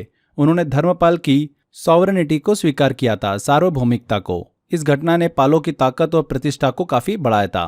त्रिपक्षीय संघर्ष में उन्हें एक प्रमुख दावेदार बना दिया था इस घटना के बाद। तो धर्मपाल यहाँ पर डी आंसर। त्रिपक्षीय संघर्ष के दौरान किस राष्ट्रकूट राजा ने प्रतिहार शासक नागभट्ट द्वितीय को हराया था? तो किस राष्ट्रकूट राजा ने? गोविंद तृतीय ने। गोविंद तृतीय राष्ट्रकूट वंश के एक महान शासक थे। उन्होंने उत्तर भारत में एक बड़ा अभियान चलाया और नागभट्ट द्वितीय को पराजित किया था। इस जीत से कुछ समय के लिए कन्नौज पर राष्ट्रकूटों का प्रभाव जो है वो स्थापित हुआ था। उन्होंने अपनी मिलिट्री पावर का प्रदर्शन किया। ये त्रिपक्षीय संघर्ष का वह मोड़ था जब दक्षिण भारत की शक्ति उत्तर भारत में प्रवेश कर गई थी। तो नागभट्ट द्वितीय को किसने हराया था? गोविंद तृतीय ने। 15वीं शताब्दी में सिसोदिया शासक राणा कुंभा द्वारा कौन सा किला बनवाया गया था? कौन सा किला बनाया गया था? कुंभलगढ़ किला। राणा कुंभा मेवाड़ के एक महान सिसोदिया शासक थे। उन्होंने 15वीं शताब्दी में राजस्थान के राजसमंद जिले में कुंभलगढ़ फोर्ट को बनवाया था। ये किला वर्ल्ड सेकेंड लार्जेस्ट वॉल के लिए भी जाना जाता है। 36 किलोमीटर लंबी यहाँ पर वॉल है। यह किला इतना मजबूत था कि इसे कभी सीधे युद्ध में जीता नहीं गया। यहीं पर महाराणा प्रताप का जन्म हुआ था, कुंभलगढ़ किले में। इसीलिए यह किला राजस्थान और भारत के गौरव का प्रतीक भी है, कुंभलगढ़ किला। B answer. किस सोलंकी शासक ने मोढेरा का प्रसिद्ध सूर्य मंदिर बनवाया था? किसने बनाया था? भीमदेव प्रथम ने। सोलंकी वंश के एक प्रमुख शासक थे। उन्होंने गुजरात में मोढेरा नामक स्थान पर सन टेम्पल का निर्माण 1026 ईस्वी में कराया था। किसने? भीमदेव प्रथम ने। यह मंदिर सूर्य देवता को समर्पित है। इसे इस प्रकार डिजाइन किया गया है कि सूर्य की पहली किरण गर्भगृह में प्रवेश करे। यहाँ पर भीमदेव प्रथम। D answer. नेक्स्ट है, गुजरात के अंतिम हिंदू राजवंश का क्या नाम था जिसका शासन 1244 से 1304 तक चला? तो क्या नाम था राजवंश का? वाघेला वंश। वाघेला वंश गुजरात का अंतिम हिंदू राजवंश था जिसका शासन 1244 से 1304 ईस्वी तक चला था। यह वंश चालुक्य वंश का सामंत रहा था पर बाद में स्वतंत्र रूप से शासन किया। अंतिम शासक कर्णदेव को अलाउद्दीन खिलजी ने 1304 में हराकर गुजरात को दिल्ली सल्तनत में मिला लिया था। तो वाघेला वंश। तुगलकाबाद शहर की स्थापना किसने की थी? किसने करी थी? गयासुद्दीन तुगलक ने तुगलकाबाद शहर की स्थापना की थी। वह तुगलक वंश का संस्थापक था और 1320 से 1325 तक इसने शासन किया था। उसने मंगोल आक्रमणों से सुरक्षा के लिए इस किलेबंद शहर का निर्माण कराया था। यहाँ पर गयासुद्दीन तुगलक। नेक्स्ट लेते हैं क्वेश्चन। शिवाजी का राज्याभिषेक कहाँ पर हुआ था? तो शिवाजी का भव्य राज्याभिषेक हुआ था 1674 में। कहाँ पर? रायगढ़ किले में। और इन्हें इस अवसर पर छत्रपति की उपाधि दी गई। उन्होंने अपने शासनकाल के लिए अष्टप्रधान मंडल नामक एक कुशल मंत्री परिषद भी बनाई थी। उनके गुरु दादाजी कोंडदेव थे जिन्होंने उन्हें धर्म, युद्ध कला और प्रशासन की शिक्षा दी थी। छत्रपति शिवाजी ने स्वराज्य की भावना को जीवंत किया और एक स्वतंत्र मराठा साम्राज्य की नींव भी रखी। कहाँ पर राज्याभिषेक हुआ था? रायगढ़ किले में। D answer. जहांगीर के दरबार में आने वाला पहला अंग्रेज व्यापारी कौन था? तो पहला अंग्रेज व्यापारी कौन था? Captain William Hawkins. पहला अंग्रेज व्यापारी था जो 1608 ईस्वी में सूरत के बंदरगाह पर हेक्टर नामक जहाज से भारत आया था। उसका उद्देश्य था मुगल सम्राट जहांगीर से सूरत में अंग्रेजों के लिए व्यापारिक कोठी स्थापित करने की अनुमति लेना। जहांगीर ने उसे इंग्लिश खान की उपाधि दी थी। तो यहाँ पर ए आंसर सही होगा, कैप्टन हॉकिंस। नेक्स्ट क्वेश्चन है, किसे जाट का प्लेटो कहा गया? तो महाराजा सूरजमल भरतपुर के शक्तिशाली जाट शासक थे। उन्हें जाट का प्लेटो कहा जाता है। ये उपाधि उन्हें उनकी बुद्धिमानी, दूरदर्शिता और प्रशासनिक कुशलता के कारण मिली। 18वीं शताब्दी में जब भारत में अराजकता थी सूरजमल ने अपने राज्य को राजपूतों, मराठों और मुगलों के बीच संतुलन बनाकर मजबूती से चलाया था। उन्होंने जाटों को एक राजनीतिक शक्ति के रूप में खड़ा किया, इसलिए उन्हें जाट का प्लेटो कहा गया। Surajmal, C answer. गुरुमुखी लिपि के जनक कौन थे? कौन थे गुरुमुखी लिपि के जनक? गुरु अंगद देव। उन्होंने गुरु नानक की वाणियों को लिखित रूप में लाने के लिए इस लिपि को व्यवस्थित किया। गुरुमुखी शब्द का अर्थ होता है गुरु के मुख से निकला। इस लिपि की मदद से सिख धर्म की शिक्षा आम लोगों तक पहुंची। बी आंसर करेक्ट है। इसके अलावा भी देखिए यहाँ पर अदर ऑप्शन देखते हैं तो गुरु नानक देव जी की बात हो रही है, सिख धर्म के संस्थापक थे। उन्होंने लोगों को एक ईश्वर, सेवा और सच्चाई का रास्ता दिखाया। उन्होंने गुरुमुखी लिपि का निर्माण नहीं किया था। गुरु रामदास जी की बात करें तो सिख धर्म के चौथे गुरु थे। इन्होंने हरमंदिर साहिब स्वर्ण मंदिर की नींव रखी, धार्मिक सांस्कृतिक केंद्र की स्थापना की, लेकिन गुरुमुखी से सीधा संबंध नहीं था। गुरु गोविंद सिंह जी की बात करें तो सिख धर्म के 10वें और अंतिम गुरु थे। उन्होंने खालसा पंथ की स्थापना की थी। उन्होंने घोषणा की थी कि अब से गुरु ग्रंथ साहिब ही अंतिम गुरु होगा। ये इन्फॉर्मेशन भी क्लियर रखिएगा। यहाँ पर गुरु अंगद देव करेक्ट आंसर है। अगला क्वेश्चन लेते हैं। खालसा की स्थापना और पाहुल परंपरा की शुरुआत किसने की थी? तो गुरु गोविंद सिंह जी सिखों के 10वें और अंतिम गुरु थे। 1699 में खालसा पंथ की इन्होंने स्थापना करी थी, गुरु गोविंद सिंह। D answer. उन्होंने पाहुल परंपरा शुरू की और 5 कक्कार, केश, कड़ा, कृपाण, कच्छा और कंगा इनको अनिवार्य बनाया। इससे सिख समुदाय को एक संगठित, धार्मिक और योद्धा समूह के रूप में स्थापित किया गया जो अन्याय के खिलाफ खड़ा हो सके। D answer. किसने स्वतंत्रता का वृक्ष लगाया और जैकोबिन क्लब का सदस्य बना? कौन बना था? टीपू सुल्तान। टीपू सुल्तान, जिसे मैसूर का शेर भी कहा जाता है, भारत के पहले शासक थे जिन्होंने फ्रांसीसी क्रांति से प्रेरित होकर स्वतंत्रता का वृक्ष लगाया और जैकोबिन क्लब फ्रांस का क्रांतिकारी संगठन था, उसका सदस्य बना। उन्होंने फ्रांसीसी तकनीक और अफसरों की मदद से अपनी सेना को आधुनिक बनाया। टीपू सुल्तान ने अंग्रेजों से 4 एंग्लो मैसूर युद्ध लड़े, लेकिन 1799 में श्रीरंगपट्टनम के युद्ध में वीर गति को प्राप्त हुए थे। उनकी रॉकेट तकनीक, विदेशी नीति और साहसी नेतृत्व ने उन्हें भारत के पहले आधुनिक राष्ट्रवादी शासकों में शामिल कर दिया। तो टीपू सुल्तान ने स्वतंत्रता का वृक्ष लगाया था और जैकोबिन क्लब के सदस्य भी बने। अगला क्वेश्चन है, भारत में तुलुगमा और अरब नामक नई युद्ध तकनीकों की शुरुआत किसने की थी? किसने करी थी? बाबर ने। बाबर जो भारत में मुगल साम्राज्य का संस्थापक था, पहला शासक था जिसने भारत में तोपों और बंदूकों का बड़े पैमाने पर उपयोग किया। उसने 2 नई युद्ध तकनीकों की शुरुआत करी थी। एक थी तुलुगमा, जिसका मतलब होता है 3 भागों में सेना बांटने की तुर्की पद्धति, और दूसरा है अरब, गाड़ियों में तोप रखना। इन तकनीकों का इस्तेमाल 1526 के पानीपत युद्ध में उसने किया था। इन तकनीकों ने ही उसे इब्राहिम लोदी की विशाल सेना के खिलाफ निर्णायक जीत दिलाई थी। बाबर ने अपनी आत्मकथा तुजुक-ए-बाबरी बाबरनामा में इस युद्ध की रणनीति का उल्लेख किया है।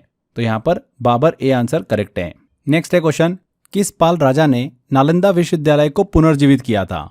तो धर्मपाल लगभग 1770 से लेकर 810 ईस्वी तक इनका शासनकाल चला था। पाल वंश के एक महानतम शासक थे जिन्होंने विक्रमशिला विश्वविद्यालय की स्थापना भी की और नालंदा विश्वविद्यालय को संरक्षण और पुनर्जीवन दिया। पाल शासक महायान बौद्ध धर्म के समर्थक थे और शिक्षा के बड़े संरक्षक माने जाते थे। उनकी राजधानी पाटलिपुत्र और मुंगेर थी। उन्हें उत्तर भारत का सम्राट और परम सौगात जैसी उपाधियां मिली थी। देखिए, नालंदा विश्वविद्यालय की मूल स्थापना जो है ये गुप्त सम्राट कुमारगुप्त प्रथम ने की थी, लेकिन इसे धर्मपाल ने फिर से जीवंत किया था। तो यहाँ पर धर्मपाल बी आंसर। मिहिर भोज किस वंश का महान शासक था? तो मिहिर भोज गुजर प्रतिहार वंश के सबसे प्रसिद्ध और शक्तिशाली शासकों में से एक थे। उन्हें आदिवराह की उपाधि मिली थी क्योंकि वे भगवान विष्णु के वराह अवतार के उपासक थे। उनके सिक्कों पर वराह की आकृति अंकित होती थी। मिहिर भोज का शासन उत्तर भारत में प्रतिहारों की शक्ति के चरम का प्रतीक था। उन्होंने अरबों, राष्ट्रकूटों और पालों से भी संघर्ष किया था। तो मिहिर भोज किस वंश का महान शासक था? प्रतिहार का। राष्ट्रकूट वंश का संस्थापक कौन था? तो दंती दुर्ग राष्ट्रकूट वंश के संस्थापक थे। उन्होंने लगभग 753 ईस्वी में चालुक्य शासक कीर्तिवर्मन द्वितीय को हराकर स्वतंत्रता प्राप्त की और मालखेड़ कर्नाटक में जो स्थित है उसको अपनी राजधानी बनाया। राष्ट्रकूटों ने दक्षिण भारत में एक शक्तिशाली साम्राज्य स्थापित किया जो कला, संस्कृति और स्थापत्य कला के लिए प्रसिद्ध हुआ। यहाँ पर डी आंसर सही होगा। दंती दुर्ग राष्ट्रकूट वंश के संस्थापक थे। किस राष्ट्रकूट राजा ने एलोरा में प्रसिद्ध रॉक कट शिव मंदिर का निर्माण कराया था? किसने कराया था? कृष्ण प्रथम ने। राष्ट्रकूट वंश के एक महान शासक थे जिन्होंने एलोरा में स्थित कैलाश मंदिर का निर्माण कराया। यह मंदिर एक ही चट्टान को काटकर बनाया गया है और यह रॉक कट आर्किटेक्चर का अद्भुत एग्जाम्पल है। और ये मंदिर भगवान शिव को समर्पित हैं और यूनेस्को वर्ल्ड हेरिटेज साइट में भी शामिल हैं। तो यहाँ पर कृष्ण प्रथम ए आंसर। पाल वंश के पतन के बाद कौन सा राजवंश आया? तो पाल वंश के पतन के बाद सेन वंश ने बंगाल और पूर्वी भारत में सत्ता संभाली थी। हेमंत सेन इस वंश के संस्थापक थे, लेकिन इसे सुदृढ़ बनाने का श्रेय जो जाता है वो विजय सेन और बलाल सेन को जाता है। ये वंश मूल रूप से दक्षिण भारत कर्नाटक क्षेत्र से आया था, लेकिन बाद में बंगाल में स्थापित हुआ था। सेन वंश का शासनकाल 11वीं से 13वीं शताब्दी तक चला। इसने हिंदू धर्म और संस्कृति के पुनरुत्थान में अहम भूमिका निभाई थी। तो सेन सी आंसर। कोणार्क का प्रसिद्ध सूर्य मंदिर किसने बनवाया था? तो नरसिंहदेव प्रथम ने कोणार्क का सूर्य मंदिर बनवाया था। ओडिशा के पूर्वी गंग वंश का सबसे प्रसिद्ध शासक था नरसिंहदेव प्रथम।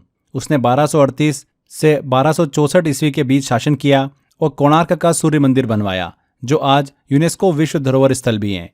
ये मंदिर सूर्य भगवान को समर्पित है और इसे एक विशाल रथ के आकार में बनाया गया, जिसकी दीवारों पर अद्भुत मूर्तिकलाएं। ये मंदिर उसकी विजय और शक्ति का प्रतीक माना जाता है। तो नरसिंहदेव प्रथम सी आंसर। किस ग्रंथ के अनुसार प्रतिहार, परमार, चौहान और सोलंकी वंशों का उदय अग्निकुंड से हुआ था? किस ग्रंथ के अनुसार? पृथ्वीराज रासो, जो कि चंदरबाई द्वारा रचित एक प्रसिद्ध हिंदी महाकाव्य है, उसमें इसका वर्णन मिलता है कि प्रतिहार, परमार, चौहान और सोलंकी वंशों की उत्पत्ति अग्निकुंड से हुई थी। यह कथा माउंट आबू राजस्थान के अग्निकुंड की है, जहां से इन राजपूत वंशों को ब्राह्मणों ने उत्पन्न किया था ताकि वे मलेच्छों से रक्षा कर सके। हालांकि इसे पौराणिक कथा माना जाता है, लेकिन यह राजपूतों की राजनीतिक वैधता को दर्शाने का माध्यम बना। तो पृथ्वीराज रासो डी आंसर। किस राष्ट्रकूट शासक ने वत्सराज को हराया था? किसने हराया था? ध्रुव धारावर्य ने। ध्रुव राष्ट्रकूट वंश का एक शक्तिशाली शासक था, जिसने लगभग 780 से 793 ईस्वी तक शासन किया। उसने उत्तर भारत में चल रहे त्रिपक्षीय संघर्ष में भाग लिया था, पाल, प्रतिहार और राष्ट्रकूट में। ध्रुव ने गुर्जर प्रतिहार शासक वत्सराज और पाल शासक धर्मपाल को हराया और कन्नौज पर अधिकार कर लिया। इससे राष्ट्रकूटों की उत्तर भारत में प्रतिष्ठा और विस्तार दोनों बढ़े थे। तो किस राष्ट्रकूट शासक ने वत्सराज को हराया था? ध्रुव धारावर्य ने। B answer. नागभट्ट द्वितीय को किस राष्ट्रकूट शासक ने हराकर मालवा और गुजरात पर अधिकार किया? किसने हराया था? गोविंद तृतीय ने।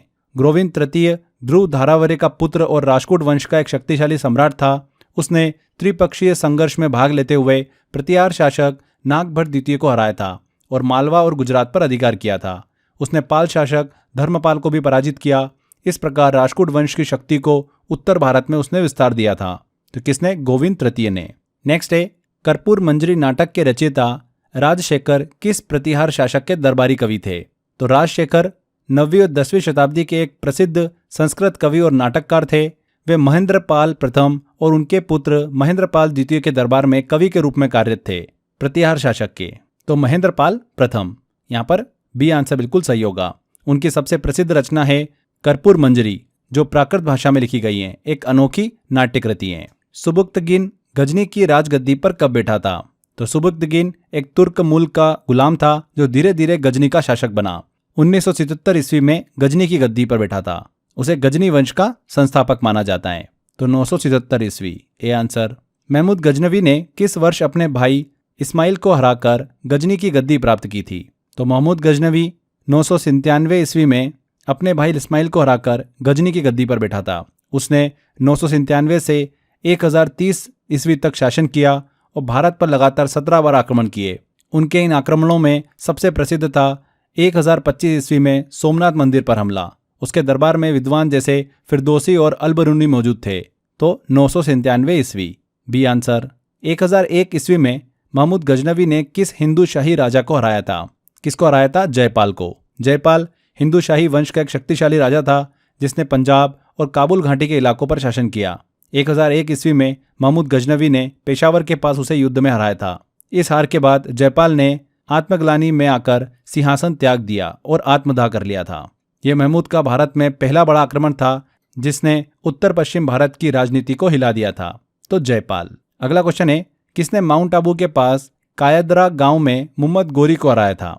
तो 1178 ईस्वी में जब मोहम्मद गोरी ने पहली बार भारत पर हमला कर गुजरात की ओर रुख किया, तो भीमदेव सोलंकी द्वितीय ने माउंट आबू के पास कायदरा गांव में मोहम्मद गोरी को हराया था। माउंट आबू के पास गोरी की सेना को करारी हार मिली, उसे वापस भागना पड़ा था। यह भारत में गोरी की पहली हार थी, जो भविष्य के आक्रमणों से पहले एक बड़ा सा झटका था।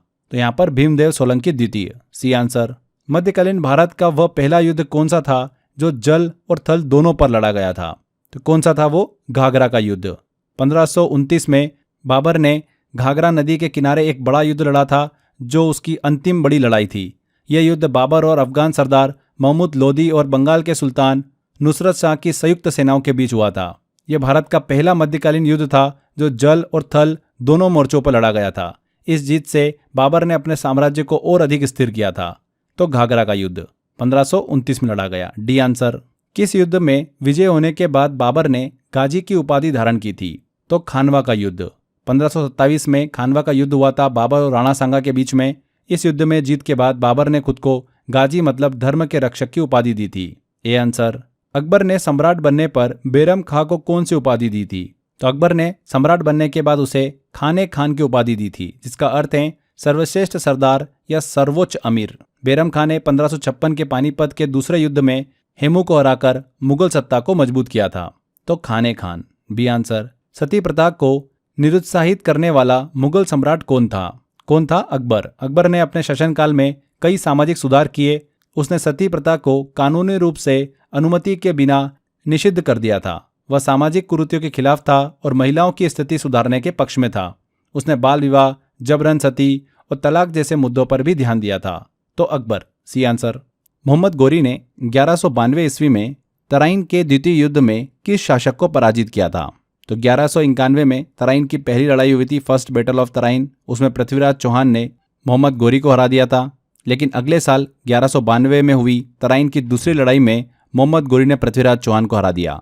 यह युद्ध भारत के इतिहास में एक बहुत बड़ा मोड़ माना जाता है, क्योंकि इससे दिल्ली सल्तनत की नींव रखने का रास्ता खुल गया था। इसके बाद 1194 में मोहम्मद गोरी ने चंदावर की लड़ाई में गढ़वाल शासक जयचंद्र को भी हरा दिया था। इन जीतों से मोहम्मद गोरी ने उत्तर भारत में तुर्की शासन की मजबूत शुरुआत कर दी थी। तो यहाँ पर तराइन के द्वितीय युद्ध में किस शासक को पराजित किया था मोहम्मद गोरी ने? Prithviraj Chauhan, C answer. Next है, दिल्ली सल्तनत के किस सुल्तान द्वारा अंततः गुलाम तुर्कों के समूह चालीसा को समाप्त कर दिया गया? तो दिल्ली सल्तनत के शुरुआती समय में इल्तुतमिश ने चालीसा या तुर्कान ए चिहलगानी नाम से 40 तुर्की अमीरों का एक पावरफुल ग्रुप बनाया था। बाद में बलबन ने इस ग्रुप को खत्म कर दिया ताकि पूरी पावर उसके हाथ में आ जाए। वो नसीर उद्दीन महमूद का वजीर था, लेकिन असली कंट्रोल उसी के पास था। बलबन ने सुल्तान को गोट का रिप्रेजेंटेटिव दिखाने के लिए सिजदा मतलब झुककर सलाम और पाबोस पैर छूना जैसी रस्में जो है वो शुरू की थी। उसने खुद को जिल-ए-इलाही गोट की छाया कहा। तो दिल्ली सल्तनत के किस सुल्तान ने बलबन द्वारा गुलाम तुर्कों के समूह चालीसा को समाप्त किया? C answer. निम्नलिखित को क्रमानुसार व्यवस्थित कीजिए। तुगलक, लोदी, सैयद, इल्बरी तुर्क और खिलजी। 4 हमको यहाँ पर देखिए ऑप्शन दे रखें, प्रॉपर सीक्वेंस बनाते हैं। दिल्ली सल्तनत के 5 वंशों का अगर सही क्रम देखें तो इल्बरी तुर्क मतलब गुलाम वंश की बात हो रही है। उसके बाद खिलजी आएगा, फिर तुगलक आएगा, फिर सैयद आएगा, फिर लोदी आएगा। तो यहाँ पर चौथा नंबर का, फिर 5वें नंबर का, फिर पहले नंबर का, फिर 3 और फिर 2 मतलब डी वाला ऑप्शन करेक्ट होगा। निम्न में से किसने गुलरुखी उपनाम से कविताएं लिखी थी? किसने लिखी थी? सिकंदर लोदी ने। सिकंदर लोदी का असली नाम निजाम शाह था। उसे सुल्तान सिकंदर शाह भी कहा जाता था। वह लोदी वंश का एक शक्तिशाली शासक था जिसने बिहार, धौलपुर, नरवर, ग्वालियर और नागौर के कुछ हिस्सों को फिर से दिल्ली सल्तनत में मिलाया था। लेकिन वह सिर्फ एक योद्धा ही नहीं था, सिकंदर लोदी का एक कल्चर्ड व्यक्ति भी था जिसे कविता लिखने का शौक था। उसने गुलरुखी नाम से फारसी में कविताएं लिखी, इसलिए उसे एक पोइट किंग भी कहा जाता है। तो सिकंदर लोदी यहाँ पर करेक्ट आंसर होगा। गुलरुखी उपनाम से कविताएं लिखी थी। अगला क्वेश्चन है, उत्तर भारत में चांदी का टंका जारी करने वाला मध्यकालीन शासक कौन था? तो कौन था फ्रेंड्स? इल्तुतमिश। इल्तुतमिश जो दिल्ली सल्तनत का एक महत्वपूर्ण शासक था, उसने उत्तर भारत में पहली बार चांदी का टंका, सिल्वर टंका और बिलोन जितल नाम से सिक्के जारी किए थे। ये सिक्के उस समय के प्रमुख चलन बन गए, करेंसी बन गई थी। इल्तुतमिश ने ही इक्ता सिस्टम शुरू किया था। उसने कुतुब मीनार का निर्माण कार्य भी पूरा कराया था, जिसकी नींव कुतुबुद्दीन ऐबक ने रखी थी। उसकी करेंसी रिफॉर्म को मध्यकालीन भारत की इकोनॉमी के लिए बहुत ही अहम माना जाता है। तो इल्तुतमिश, ए आंसर। दिल्ली के किस सुल्तान ने खैरात विभाग, सरकारी अस्पताल और दफ्तर ए रोजगार बनवाया था? किसने बनाया था? फिरोज शाह तुगलक ने। फिरोज शाह तुगलक का शासनकाल चला था 1351 से लेकर 1388 तक। एक ऐसा सुल्तान था जिसने शासन के साथ साथ जन कल्याण, पब्लिक वेलफेयर पर भी ध्यान दिया था। उसने दीवान खैरात नाम से एक चैरिटी डिपार्टमेंट, दान विभाग भी बनाया था जो गरीबों की मदद करता था। उसने फ्री हॉस्पिटल बनाए जहां पर जरूरतमंदों का इलाज होता था। साथ ही उसने दफ्तर रोजगार, एम्प्लॉयमेंट ऑफिस की स्थापना की ताकि बेरोजगारों को काम मिल सके। तो फिरोज शाह तुगलक ए आंसर। तूतीय हिंद, हिंद का तोता किसे कहा जाता था? किसे कहा जाता था? अमीर खुसरो को। अमीर खुसरो को तूतीय हिंद के नाम से जाना जाता था, यानी पैरोट ऑफ इंडिया। क्यों कहा जाता था? क्योंकि उनकी भाषा, कविता और संगीत में भारत की आवाज झलकती थी। कव्वाली संगीत शैली के जनक माने जाते हैं। खुसरो ने सितार और तबला जैसे वाद्य यंत्रों के विकास में भी अहम योगदान दिया। वो कई दिल्ली सुल्तानों, बलबन, अलाउद्दीन खिलजी, मुबारक शाह, गयासुद्दीन तुगलक इनके दरबारी कवि रहे। वहीं सूफी संत निजामुद्दीन औलिया के शिष्य भी थे। उनकी प्रसिद्ध रचनाओं में तुगलकनामा, नौ सिपहर, खुजाइन उल फुतू ये सभी शामिल थी। तो तूतीय हिंद के नाम से किसे जाना जाता था? अमीर खुसरो को। किसके शासनकाल में सबसे अधिक मंगोल आक्रमण हुए? तो सबसे ज्यादा मंगोल आक्रमण हुए थे अलाउद्दीन खिलजी के शासनकाल में। उसने मंगोलों से निपटने के लिए अपनी सेना को मजबूत भी किया था। इसने शुरू में 2 बड़े सैन्य सुधार किए थे, चेहरा और दाग नाम से। चेहरा सैनिकों की पहचान का रिकॉर्ड रखा जाता था एंड दाग घोड़ों पर पहचान के लिए निशान लगाए जाते थे। इसने खुद को सिकंदर सानी की उपाधि भी दी। इसने कई आर्किटेक्चर वर्क भी किए थे, जैसे अलाई दरवाजा, 1000 खंभों का महल, हौज खास जो कि एक जलाशय और इमारतें, इनका निर्माण कार्य कराया था। मंगोलों के खिलाफ उसकी रणनीति और साहस ने दिल्ली सल्तनत को बचाया और उसकी ताकत को भी दिखाया। तो किसके शासनकाल में सबसे अधिक मंगोल आक्रमण हुए थे? अलाउद्दीन खिलजी के शासनकाल में। अगला क्वेश्चन है, मोरक्को का यात्री इब्न बतूता भारत किसके शासनकाल में आया था? तो इब्न बतूता मोरक्को का प्रसिद्ध यात्री भारत मुहम्मद बिन तुगलक के शासनकाल में आया था। वह भारत की राजधानी दिल्ली में करीब 8 साल तक रहा। आगे चलकर उसे खुद सुल्तान ने काजी बना दिया था, मतलब जज। इब्न बतूता ने अपनी यात्रा का विवरण रहीला नामक पुस्तक में लिखा है, जिसमें उस समय के भारत का प्रशासन, संस्कृति और समाज बहुत विस्तार से वर्णित हैं। तो किसके शासनकाल में इब्न बतूता भारत आया था? मोहम्मद बिन तुगलक के। A answer. निम्न में से कौन महमूद गजनवी के साथ भारत आने वाले इतिहासकारों में शामिल नहीं था? तो फिरदौसी, अलबरूनी, उद्बी और वेहाकी, इन 4 में से देखना है। तो फिरदौसी जो है एक प्रसिद्ध फारसी महाकाव्य शाहनामा के लेखक थे। महमूद गजनवी के समय में फारस में ही थे और भारत कभी नहीं आए। हालांकि उन्होंने महमूद के लिए शाहनामा लिखना शुरू किया था, लेकिन बाद में दोनों के बीच मतभेद हो गया था।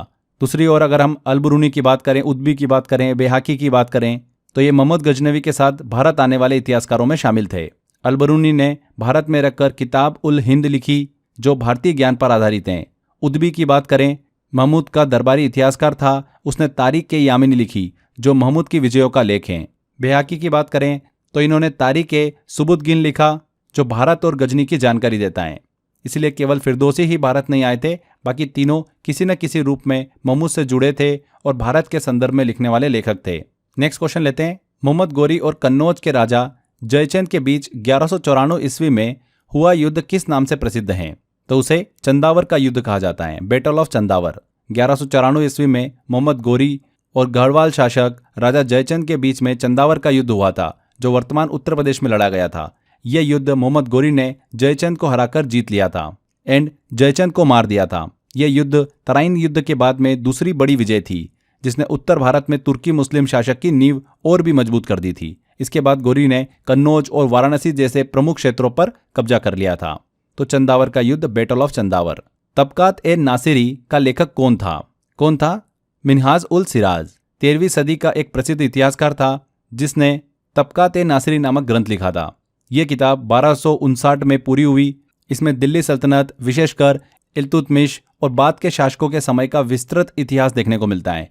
इस ग्रंथ को इल्तुतमिश के पुत्र जो थे नासिरुद्दीन महमूद, उनको समर्पित किया गया था। ये एक महत्वपूर्ण हिस्टोरिकल सोर्स है, जिससे हमें उस काल के राजनीतिक और सामाजिक हालातों की जानकारी मिलती है। तो मिन्हाज उस सिराज तबकात ए नासिरी के लेखक थे। बाजार अधिनियम नीति किसके द्वारा लागू की गई थी? किसके द्वारा लागू की गई थी? अलाउद्दीन खिलजी के द्वारा। अलाउद्दीन खिलजी ने आर्थिक सुधारों के तहत एक बाजार नियंत्रण नीति, मार्केट रेगुलेशन पॉलिसी लागू की थी। उसने 4 अलग अलग प्रकार के बाजार बनवाए, खाद्यान्न, कपड़े, घोड़े और जानवर और दासों के लिए। हर बाजार की निगरानी के लिए अधिकारी नियुक्त किए जाते थे, जिन्हें शाहनाए मंडी कहा जाता था। अलाउद्दीन खिलजी द्वारा नियुक्त एक सरकारी अधिकारी, जिसका काम यह था कि व्यापारी मूल्य नियंत्रण प्राइस कंट्रोल का उल्लंघन न करे, अनाज, कपड़ा, जानवरों इनकी कीमतें और गुणवत्ता तय करना और उन्हें बनाए रखना। तो बाजार अधिनियम नीति किसके द्वारा लागू की गई थी? अलाउद्दीन खिलजी के द्वारा। अगला क्वेश्चन लेते हैं। तैमूर लंग ने 1398 ईस्वी में किसके शासनकाल में भारत पर आक्रमण किया था? तो 1398 में तैमूर लंग ने भारत पर हमला किया था जब दिल्ली सल्तनत में नसीरुद्दीन महमूद शाह तुगलक कमजोर शासन चला रहे थे। कौन? Nasiruddin Mahmud. A answer. Timur ने दिल्ली पर आक्रमण करके भारी लूट और नरसंहार किया था। उसने दिल्ली को उजाड़ दिया था, अपार धन लेकर वापस चला गया था। इस हमले से तुगलक वंश और दिल्ली सल्तनत पूरी तरीके से कमजोर हो गई थी। बाद में तैमूर का वंशज बाबर 1526 में भारत आकर मुगल साम्राज्य की नींव रखता है। तो तैमूर लंग ने 1398 में किसके शासनकाल में भारत पर आक्रमण किया था? नासिरुद्दीन महमूद। A answer. दिल्ली के किस सुल्तान ने अपनी आत्मकथा लिखी थी? किसने लिखी थी? फिरोज शाह तुगलक ने।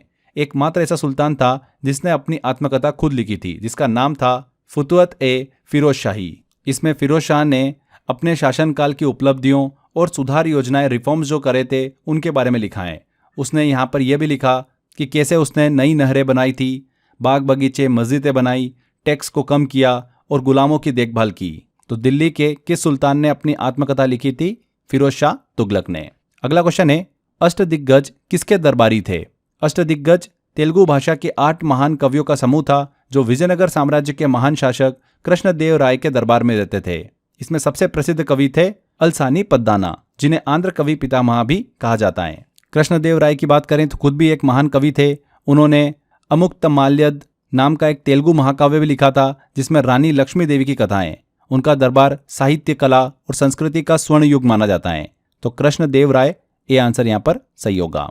कृष्णदेव राय के दरबार में आने वाले पुर्तगाली यात्री कौन थे? काफी अच्छा क्वेश्चन है। कृष्णदेव राय विजयनगर साम्राज्य के सबसे शक्तिशाली शासकों में से एक थे। उनके दरबार में कई विदेशी यात्री आए थे, जिनमें पुर्तगाली यात्री डोमिंगो पेस और नूनीज प्रमुख थे। डोमिंगो पेस ने कृष्णदेव राय के शासन, प्रशासन और न्याय व्यवस्था की काफी प्रशंसा की थी। वहीं नूनीज ने विजयनगर की समृद्धि, बाजारों, त्योहारों और महिलाओं की स्थिति पर विस्तार से लिखा है। इन दोनों यात्रियों के विवरण हमें विजयनगर साम्राज्य के वास्तविक सामाजिक और आर्थिक स्वरूप को समझने में काफी हेल्प करते हैं। तो डोमिंगो पेस और नूनीज, मतलब ए और सी। डी आंसर यहाँ पर सही होगा, बोथ ए एंड सी। 1565 ईस्वी में हुए तालीकोटा युद्ध में किस साम्राज्य का पतन हुआ था? यह भी वेरी वेरी इंपॉर्टेंट क्वेश्चन है, बहुत बार एग्जाम में पूछा जाता है। तालीकोटा युद्ध 26 जनवरी 1565 को दक्षिण भारत में लड़ा गया था। यह युद्ध विजयनगर साम्राज्य और दक्कन की 4 मुस्लिम सुल्तानों बीजापुर, अहमदनगर, गोलकोंडा और बीदर के बीच हुआ था। उस समय विजयनगर का शासक कौन था? अलिया राम राय। इसे युद्ध में हराकर मुस्लिम सेनाओं ने राजधानी हम्पी को लूटकर पूरी तरीके से नष्ट कर दिया था। इस युद्ध के बाद विजयनगर साम्राज्य का तेजी से पतन भी हुआ और यह दक्षिण भारत के इतिहास की एक नाटकीय और निर्णायक घटना भी बनी। तो तालीकोटा युद्ध में किस साम्राज्य का पतन हुआ था? विजयनगर एम्पायर का। अगला क्वेश्चन है, उत्तर भारत में भक्ति आंदोलन फैलाने का श्रेय किसे जाता है? किसे जाता है? रामानंद को। 14वीं शताब्दी के एक प्रमुख संत थे। इन्हें उत्तर भारत में भक्ति आंदोलन फैलाने का श्रेय दिया जाता है। वे श्री राम के भक्त थे। उन्होंने भक्ति को जाति धर्म से ऊपर रखा। रामानंद को सगुण और निर्गुण भक्ति के बीच एक सेतु माना जाता है। उनके शिष्यों में कबीर, रैदास, पीपा, धन्ना जैसे महान प्रसिद्ध संत शामिल थे। उन्होंने हिंदी और लोक भाषाओं में उपदेश देकर आम लोगों को सीधे भगवान से जुड़ने के लिए प्रेरणा दी थी। तो कौन? रामानंद। उत्तर भारत में भक्ति आंदोलन फैलाने का इन्हें श्रेय दिया जाता है। अगला लेते हैं क्वेश्चन, संकीर्तन प्रथा के जन्मदाता कौन थे? कौन थे? चैतन्य। चैतन्य महाप्रभु 15वीं शताब्दी के एक प्रसिद्ध वैष्णव संत थे जिन्होंने संकीर्तन परंपरा की शुरुआत की। संकीर्तन का अर्थ होता है भगवान के नाम का सामूहिक कीर्तन। उन्होंने हरि नाम संकीर्तन को भक्ति का सर्वोत्तम साधन बताया और लोगों को नाचते गाते रोते हुए भगवान श्री कृष्ण के प्रेम में डुबो दिया। उनका आंदोलन बहुत ही भावनात्मक था। उन्होंने गौड़ीय वैष्णव संप्रदाय की नींव भी रखी। उनका जन्म 1486 ईस्वी में नवद्वीप, बंगाल में हुआ था। तो कौन संकीर्तन प्रथा के जन्मदाता है? चैतन्य। अगला क्वेश्चन लेते हैं, बाबर ने अपनी आत्मकथा तुज़्क-ए-बाबरी किस भाषा में लिखी थी? किस भाषा में लिखी थी? तुर्की में। बाबर जो मुगल साम्राज्य का संस्थापक था, उसने अपनी आत्मकथा तुज़्क-ए-बाबरी, जिसे बाबरनामा भी कहा जाता है, तुर्की भाषा में लिखी थी, जो कि बाबर की मातृभाषा थी। बाद में इसे फारसी में अनुवादित किया गया ताकि भारतीय दरबारों में इसका प्रचार हो सके। इस किताब में बाबर ने अपने जीवन, युद्धों, भारत के मौसम, भूगोल और समाज के बारे में विस्तार से लिखा है। यह भारतीय इतिहास का एक बहुत ही महत्वपूर्ण स्रोत माना जाता है। तो बी आंसर तुर्किश। किस युद्ध में हुमायूं शेर खां से निर्णायक रूप से पराजित हुआ था? तो करेक्ट आंसर है इसका कन्नौज के युद्ध में, बैटल ऑफ कन्नौज। हुमायूं जो कि बाबर का पुत्र था और मुगल सम्राट बना, सबसे बड़ी हार का सामना करना पड़ा था उसे 1540 ईस्वी में कन्नौज के युद्ध में। इस युद्ध में शेरशाह सूरी ने उसे पूरी तरीके से हराकर भारत से बाहर भगाने पर मजबूर कर दिया था। इससे पहले 1539 में चौसा के युद्ध में भी शेरशाह ने हुमायूं को हराया था और वहीं से उसने खुद को शेरशाह घोषित किया था। लेकिन कन्नौज की हार निर्णायक मानी जाती है क्योंकि इसके बाद शेरशाह ने दिल्ली और आगरा पर कब्जा कर सूर साम्राज्य की स्थापना की थी। उसका शासन बहुत ही छोटा था, लेकिन उसने प्रशासन और सड़क निर्माण जैसे कई बड़े सुधार किए थे। तो किस युद्ध में हुमायूं शेरशाह खां से निर्णायक रूप से पराजित हुआ था? कन्नौज युद्ध में, डी आंसर। किस मुगल शासक ने न्याय की जंजीर लगवाई थी? किसने लगाई थी? जहांगीर ने, जिनका असली नाम नूरुद्दीन मोहम्मद सलीम था। मुगल साम्राज्य के चौथे बादशाह थे। 1605 से लेकर 1627 तक इन्होंने शासन किया था। उन्होंने अपनी न्यायप्रियता को दर्शाने के लिए न्याय की जंजीर लगाई थी। ये एक सोने की जंजीर थी जो आगरा के किले के दरवाजे पर लटकती थी। किसी भी आम आदमी को अगर अन्याय हुआ हो तो वह इस जंजीर को खींचकर सीधे बादशाह तक अपनी बात पहुंचा सकता था। जहांगीर का शासनकाल मुगल चित्रकला और न्याय व्यवस्था के लिए जाना जाता है। उन्होंने अपनी आत्मकथा तुजुक ए जहांगीरी भी फारसी में लिखी है। तो यहाँ पर बी जहांगीर। बहुत अच्छा क्वेश्चन है ये। अगला क्वेश्चन लेते हैं। मुगल काल में सर्वाधिक हिंदू मनसबदार किसके शासनकाल में थे? तो औरंगजेब के शासनकाल में मनसबदारी व्यवस्था अपने चरम पर थी। उसी समय सबसे ज्यादा हिंदू मनसबदार नियुक्त किए गए। जहां अकबर के समय ये अनुपात करीब 16% पर था, वहीं औरंगजेब के समय ये बढ़कर लगभग 33% हो गया था। हालांकि औरंगजेब को एक कठोर इस्लामी शासक माना जाता है, लेकिन प्रशासनिक जरूरतों के चलते उसने भी बड़ी संख्या में हिंदू अधिकारियों को मनसब दिया था। मनसबदारी व्यवस्था को मूल रूप से अकबर ने 1571 में शुरू किया था, जो सैन्य और प्रशासनिक पदों पर आधारित थी। मनसब का बेसिकली मतलब ये होता है कि पद, रैंक या दर्जा। ये पद किसी अफसर की औपचारिक रैंक और उसकी जिम्मेदारियों को दर्शाता था। मुगल प्रशासन में एक अधिकारी जिसे राजा द्वारा एक मनसब मतलब रैंक दी जाती थी। यह व्यवस्था मुगल साम्राज्य की नींव मजबूत करने में बहुत ही उपयोगी थी। तो मुगल काल में सर्वाधिक हिंदू मनसबदार किसके शासनकाल में थे? औरंगजेब के। किस मुगल शासक ने गुरु अर्जुन देव को फांसी की सजा दी थी? तो गुरु अर्जुन देव सिखों के 5वें गुरु थे। जब जहांगीर का राज्याभिषेक हुआ तभी उसके बेटे खुसरो ने विद्रोह कर दिया और गुरु अर्जुन देव ने खुसरो को समर्थन दिया। इसका कारण यह माना गया कि गुरु अर्जुन ने खुसरो को आशीर्वाद दिया था। इसी बात से नाराज होकर जहांगीर ने 1606 में गुरु अर्जुन देव को मृत्युदंड दे दिया। यहीं से सिखों और मुगलों के बीच रिश्ते बिगड़ते गए, जो आगे चलकर और भी तीव्र हो गए थे। तो किस मुगल शासक ने गुरु अर्जुन देव को फांसी की सजा दी थी? जहांगीर ने। सुल्तान बनने से पहले किस दिल्ली सुल्तान को अमीर तुजुक नियुक्त किया गया था? किसे नियुक्त किया गया था? अलाउद्दीन खिलजी को। अपने चाचा जलाउद्दीन खिलजी के शासनकाल में अमीर तुजुक बनाया गया था। यह एक दरबारी पद था जिससे उसे प्रशासन और राजनीतिक अनुभव मिला। बाद में उसने सुल्तान बनकर बड़े सैन्य अभियान चलाए थे। तो अलाउद्दीन खिलजी। तहकीक मा लिल हिंद पुस्तक किसने लिखी थी? किसने लिखी थी? अल-बुरूनी ने। एक फारसी विद्वान और वैज्ञानिक थे जिन्होंने महमूद गजनवी के साथ भारत यात्रा की थी। उन्होंने तहकीक मा लिल हिंद नामक एक ग्रंथ लिखा जिसमें भारतीय धर्म, विज्ञान और समाज का विश्लेषण है। यह पुस्तक भारत के मध्यकालीन इतिहास का महत्वपूर्ण स्रोत भी है। तो अल-बुरूनी। चोल शासक के दौरान अस्पताल की स्थापना किसने की थी? किसने कराई थी अस्पताल की स्थापना? राजराजा चोल प्रथम की बहन कुंदवई ने। यह एक समाजसेवी राजकुमारी थी। उन्होंने तंजावुर के पास सुंदर चोल विननगर नामक अस्पताल बनवाया था। उस काल में सार्वजनिक स्वास्थ्य और सामाजिक सेवा का ये एग्जाम्पल था। तो कुंदवई। बाजीराव प्रथम किसके पुत्र थे? बाजीराव प्रथम मराठा साम्राज्य के सबसे प्रसिद्ध पेशवा थे। वे पेशवा बालाजी विश्वनाथ के पुत्र थे। किसके? बालाजी विश्वनाथ के। उन्होंने 1720 में पेशवा का पद संभाला था और अपनी रणनीतियों से मराठा साम्राज्य को उत्तर भारत तक फैलाया। तो बाजीराव प्रथम किसके पुत्र थे? बालाजी विश्वनाथ के पुत्र थे। नेक्स्ट है, किस मराठा शासक के शासनकाल में पेशवा प्रणाली की नींव रखी गई थी? तो पेशवा प्रणाली की असली शुरुआत छत्रपति साहूजी महाराज के समय पर हुई थी, जो शिवाजी के पोते थे। शिवाजी ने भले ही अष्टप्रधान मंडल की स्थापना की थी जिसमें पेशवा एक पद था, लेकिन उस समय यह केवल एक मंत्री का पद था। जब साहूजी ने बालाजी विश्वनाथ को पेशवा नियुक्त किया तो इस पद की शक्ति धीरे धीरे बढ़ने लगी। बाद में उनके पुत्र बाजीराव प्रथम ने इस पद को इतना शक्तिशाली बना दिया था कि पेशवा शासन की असली ताकत बन गए। तो किस मराठा शासक के शासनकाल में पेशवा प्रणाली की नींव रखी गई थी? साहूजी महाराज के समय। किस दक्कनी शासक ने संगीत ग्रंथ किताब-ए-नोरस लिखा था? किसने लिखा था? इब्राहिम आदिल शाह द्वितीय ने। बीजापुर सल्तनत के एक महान शासक थे जिनका शासन 1580 से 1627 के बीच रहा था। वह न केवल एक राजा थे बल्कि एक बेहतरीन कवि, संगीतकार और कला संरक्षक भी थे। उन्होंने किताब-ए-नोरस नामक संगीत ग्रंथ लिखा जिसमें उन्होंने संगीत के रागों, गीतों और काव्य शैली को विस्तार से समझाया है। तो इब्राहिम आदिल शाह द्वितीय ने। बाजीराव द्वितीय ने 1802 में कौन सी संधि पर हस्ताक्षर किए थे? कौन सी संधि पर हस्ताक्षर किए थे? बेसिन की संधि, ट्रीटी ऑफ बेसिन। 31 दिसंबर 1802 को ब्रिटिश ईस्ट इंडिया कंपनी के साथ ये संधि हुई थी।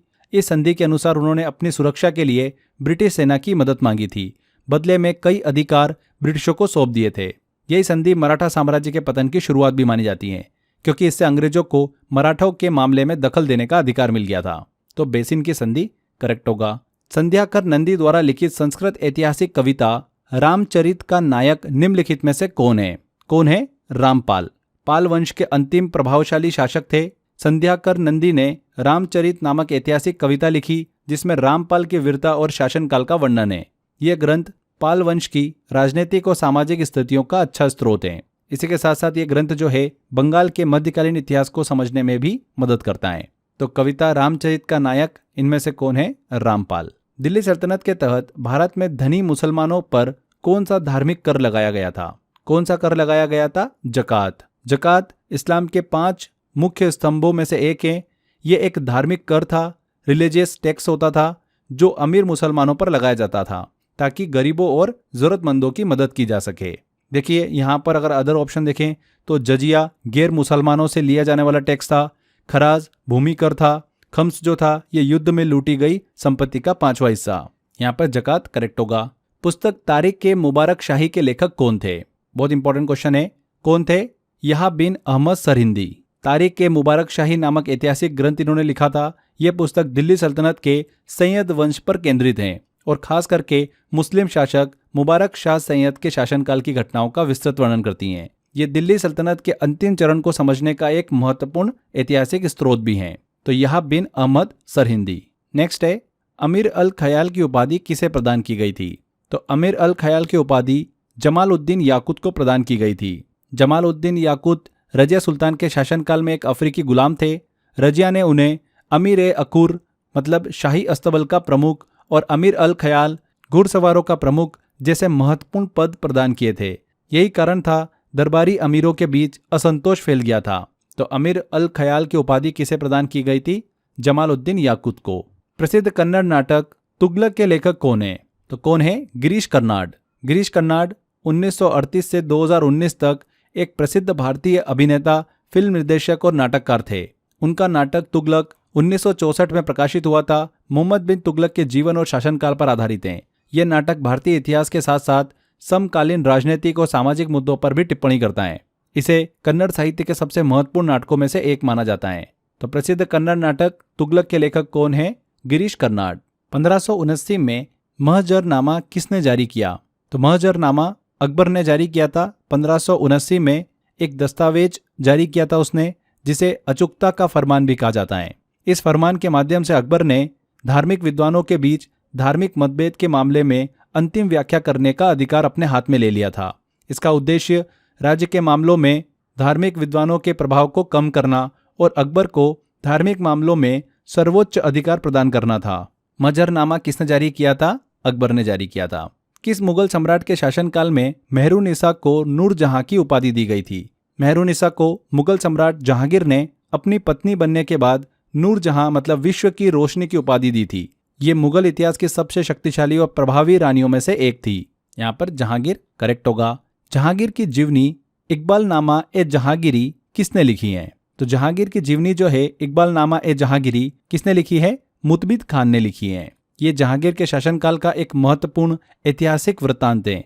पुस्तक जहांगीर के जीवन, शाही घटनाएं, नीतियों और उनके समय की महत्वपूर्ण घटनाओं का विवरण प्रदान करती हैं। तो मुतबिद खान डी आंसर।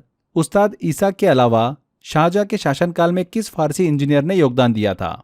तो उस्ताद ईसा के अलावा शाहजहां के शासनकाल में उस्ताद हामिद नामक एक फारसी इंजीनियर था, उसने योगदान दिया था।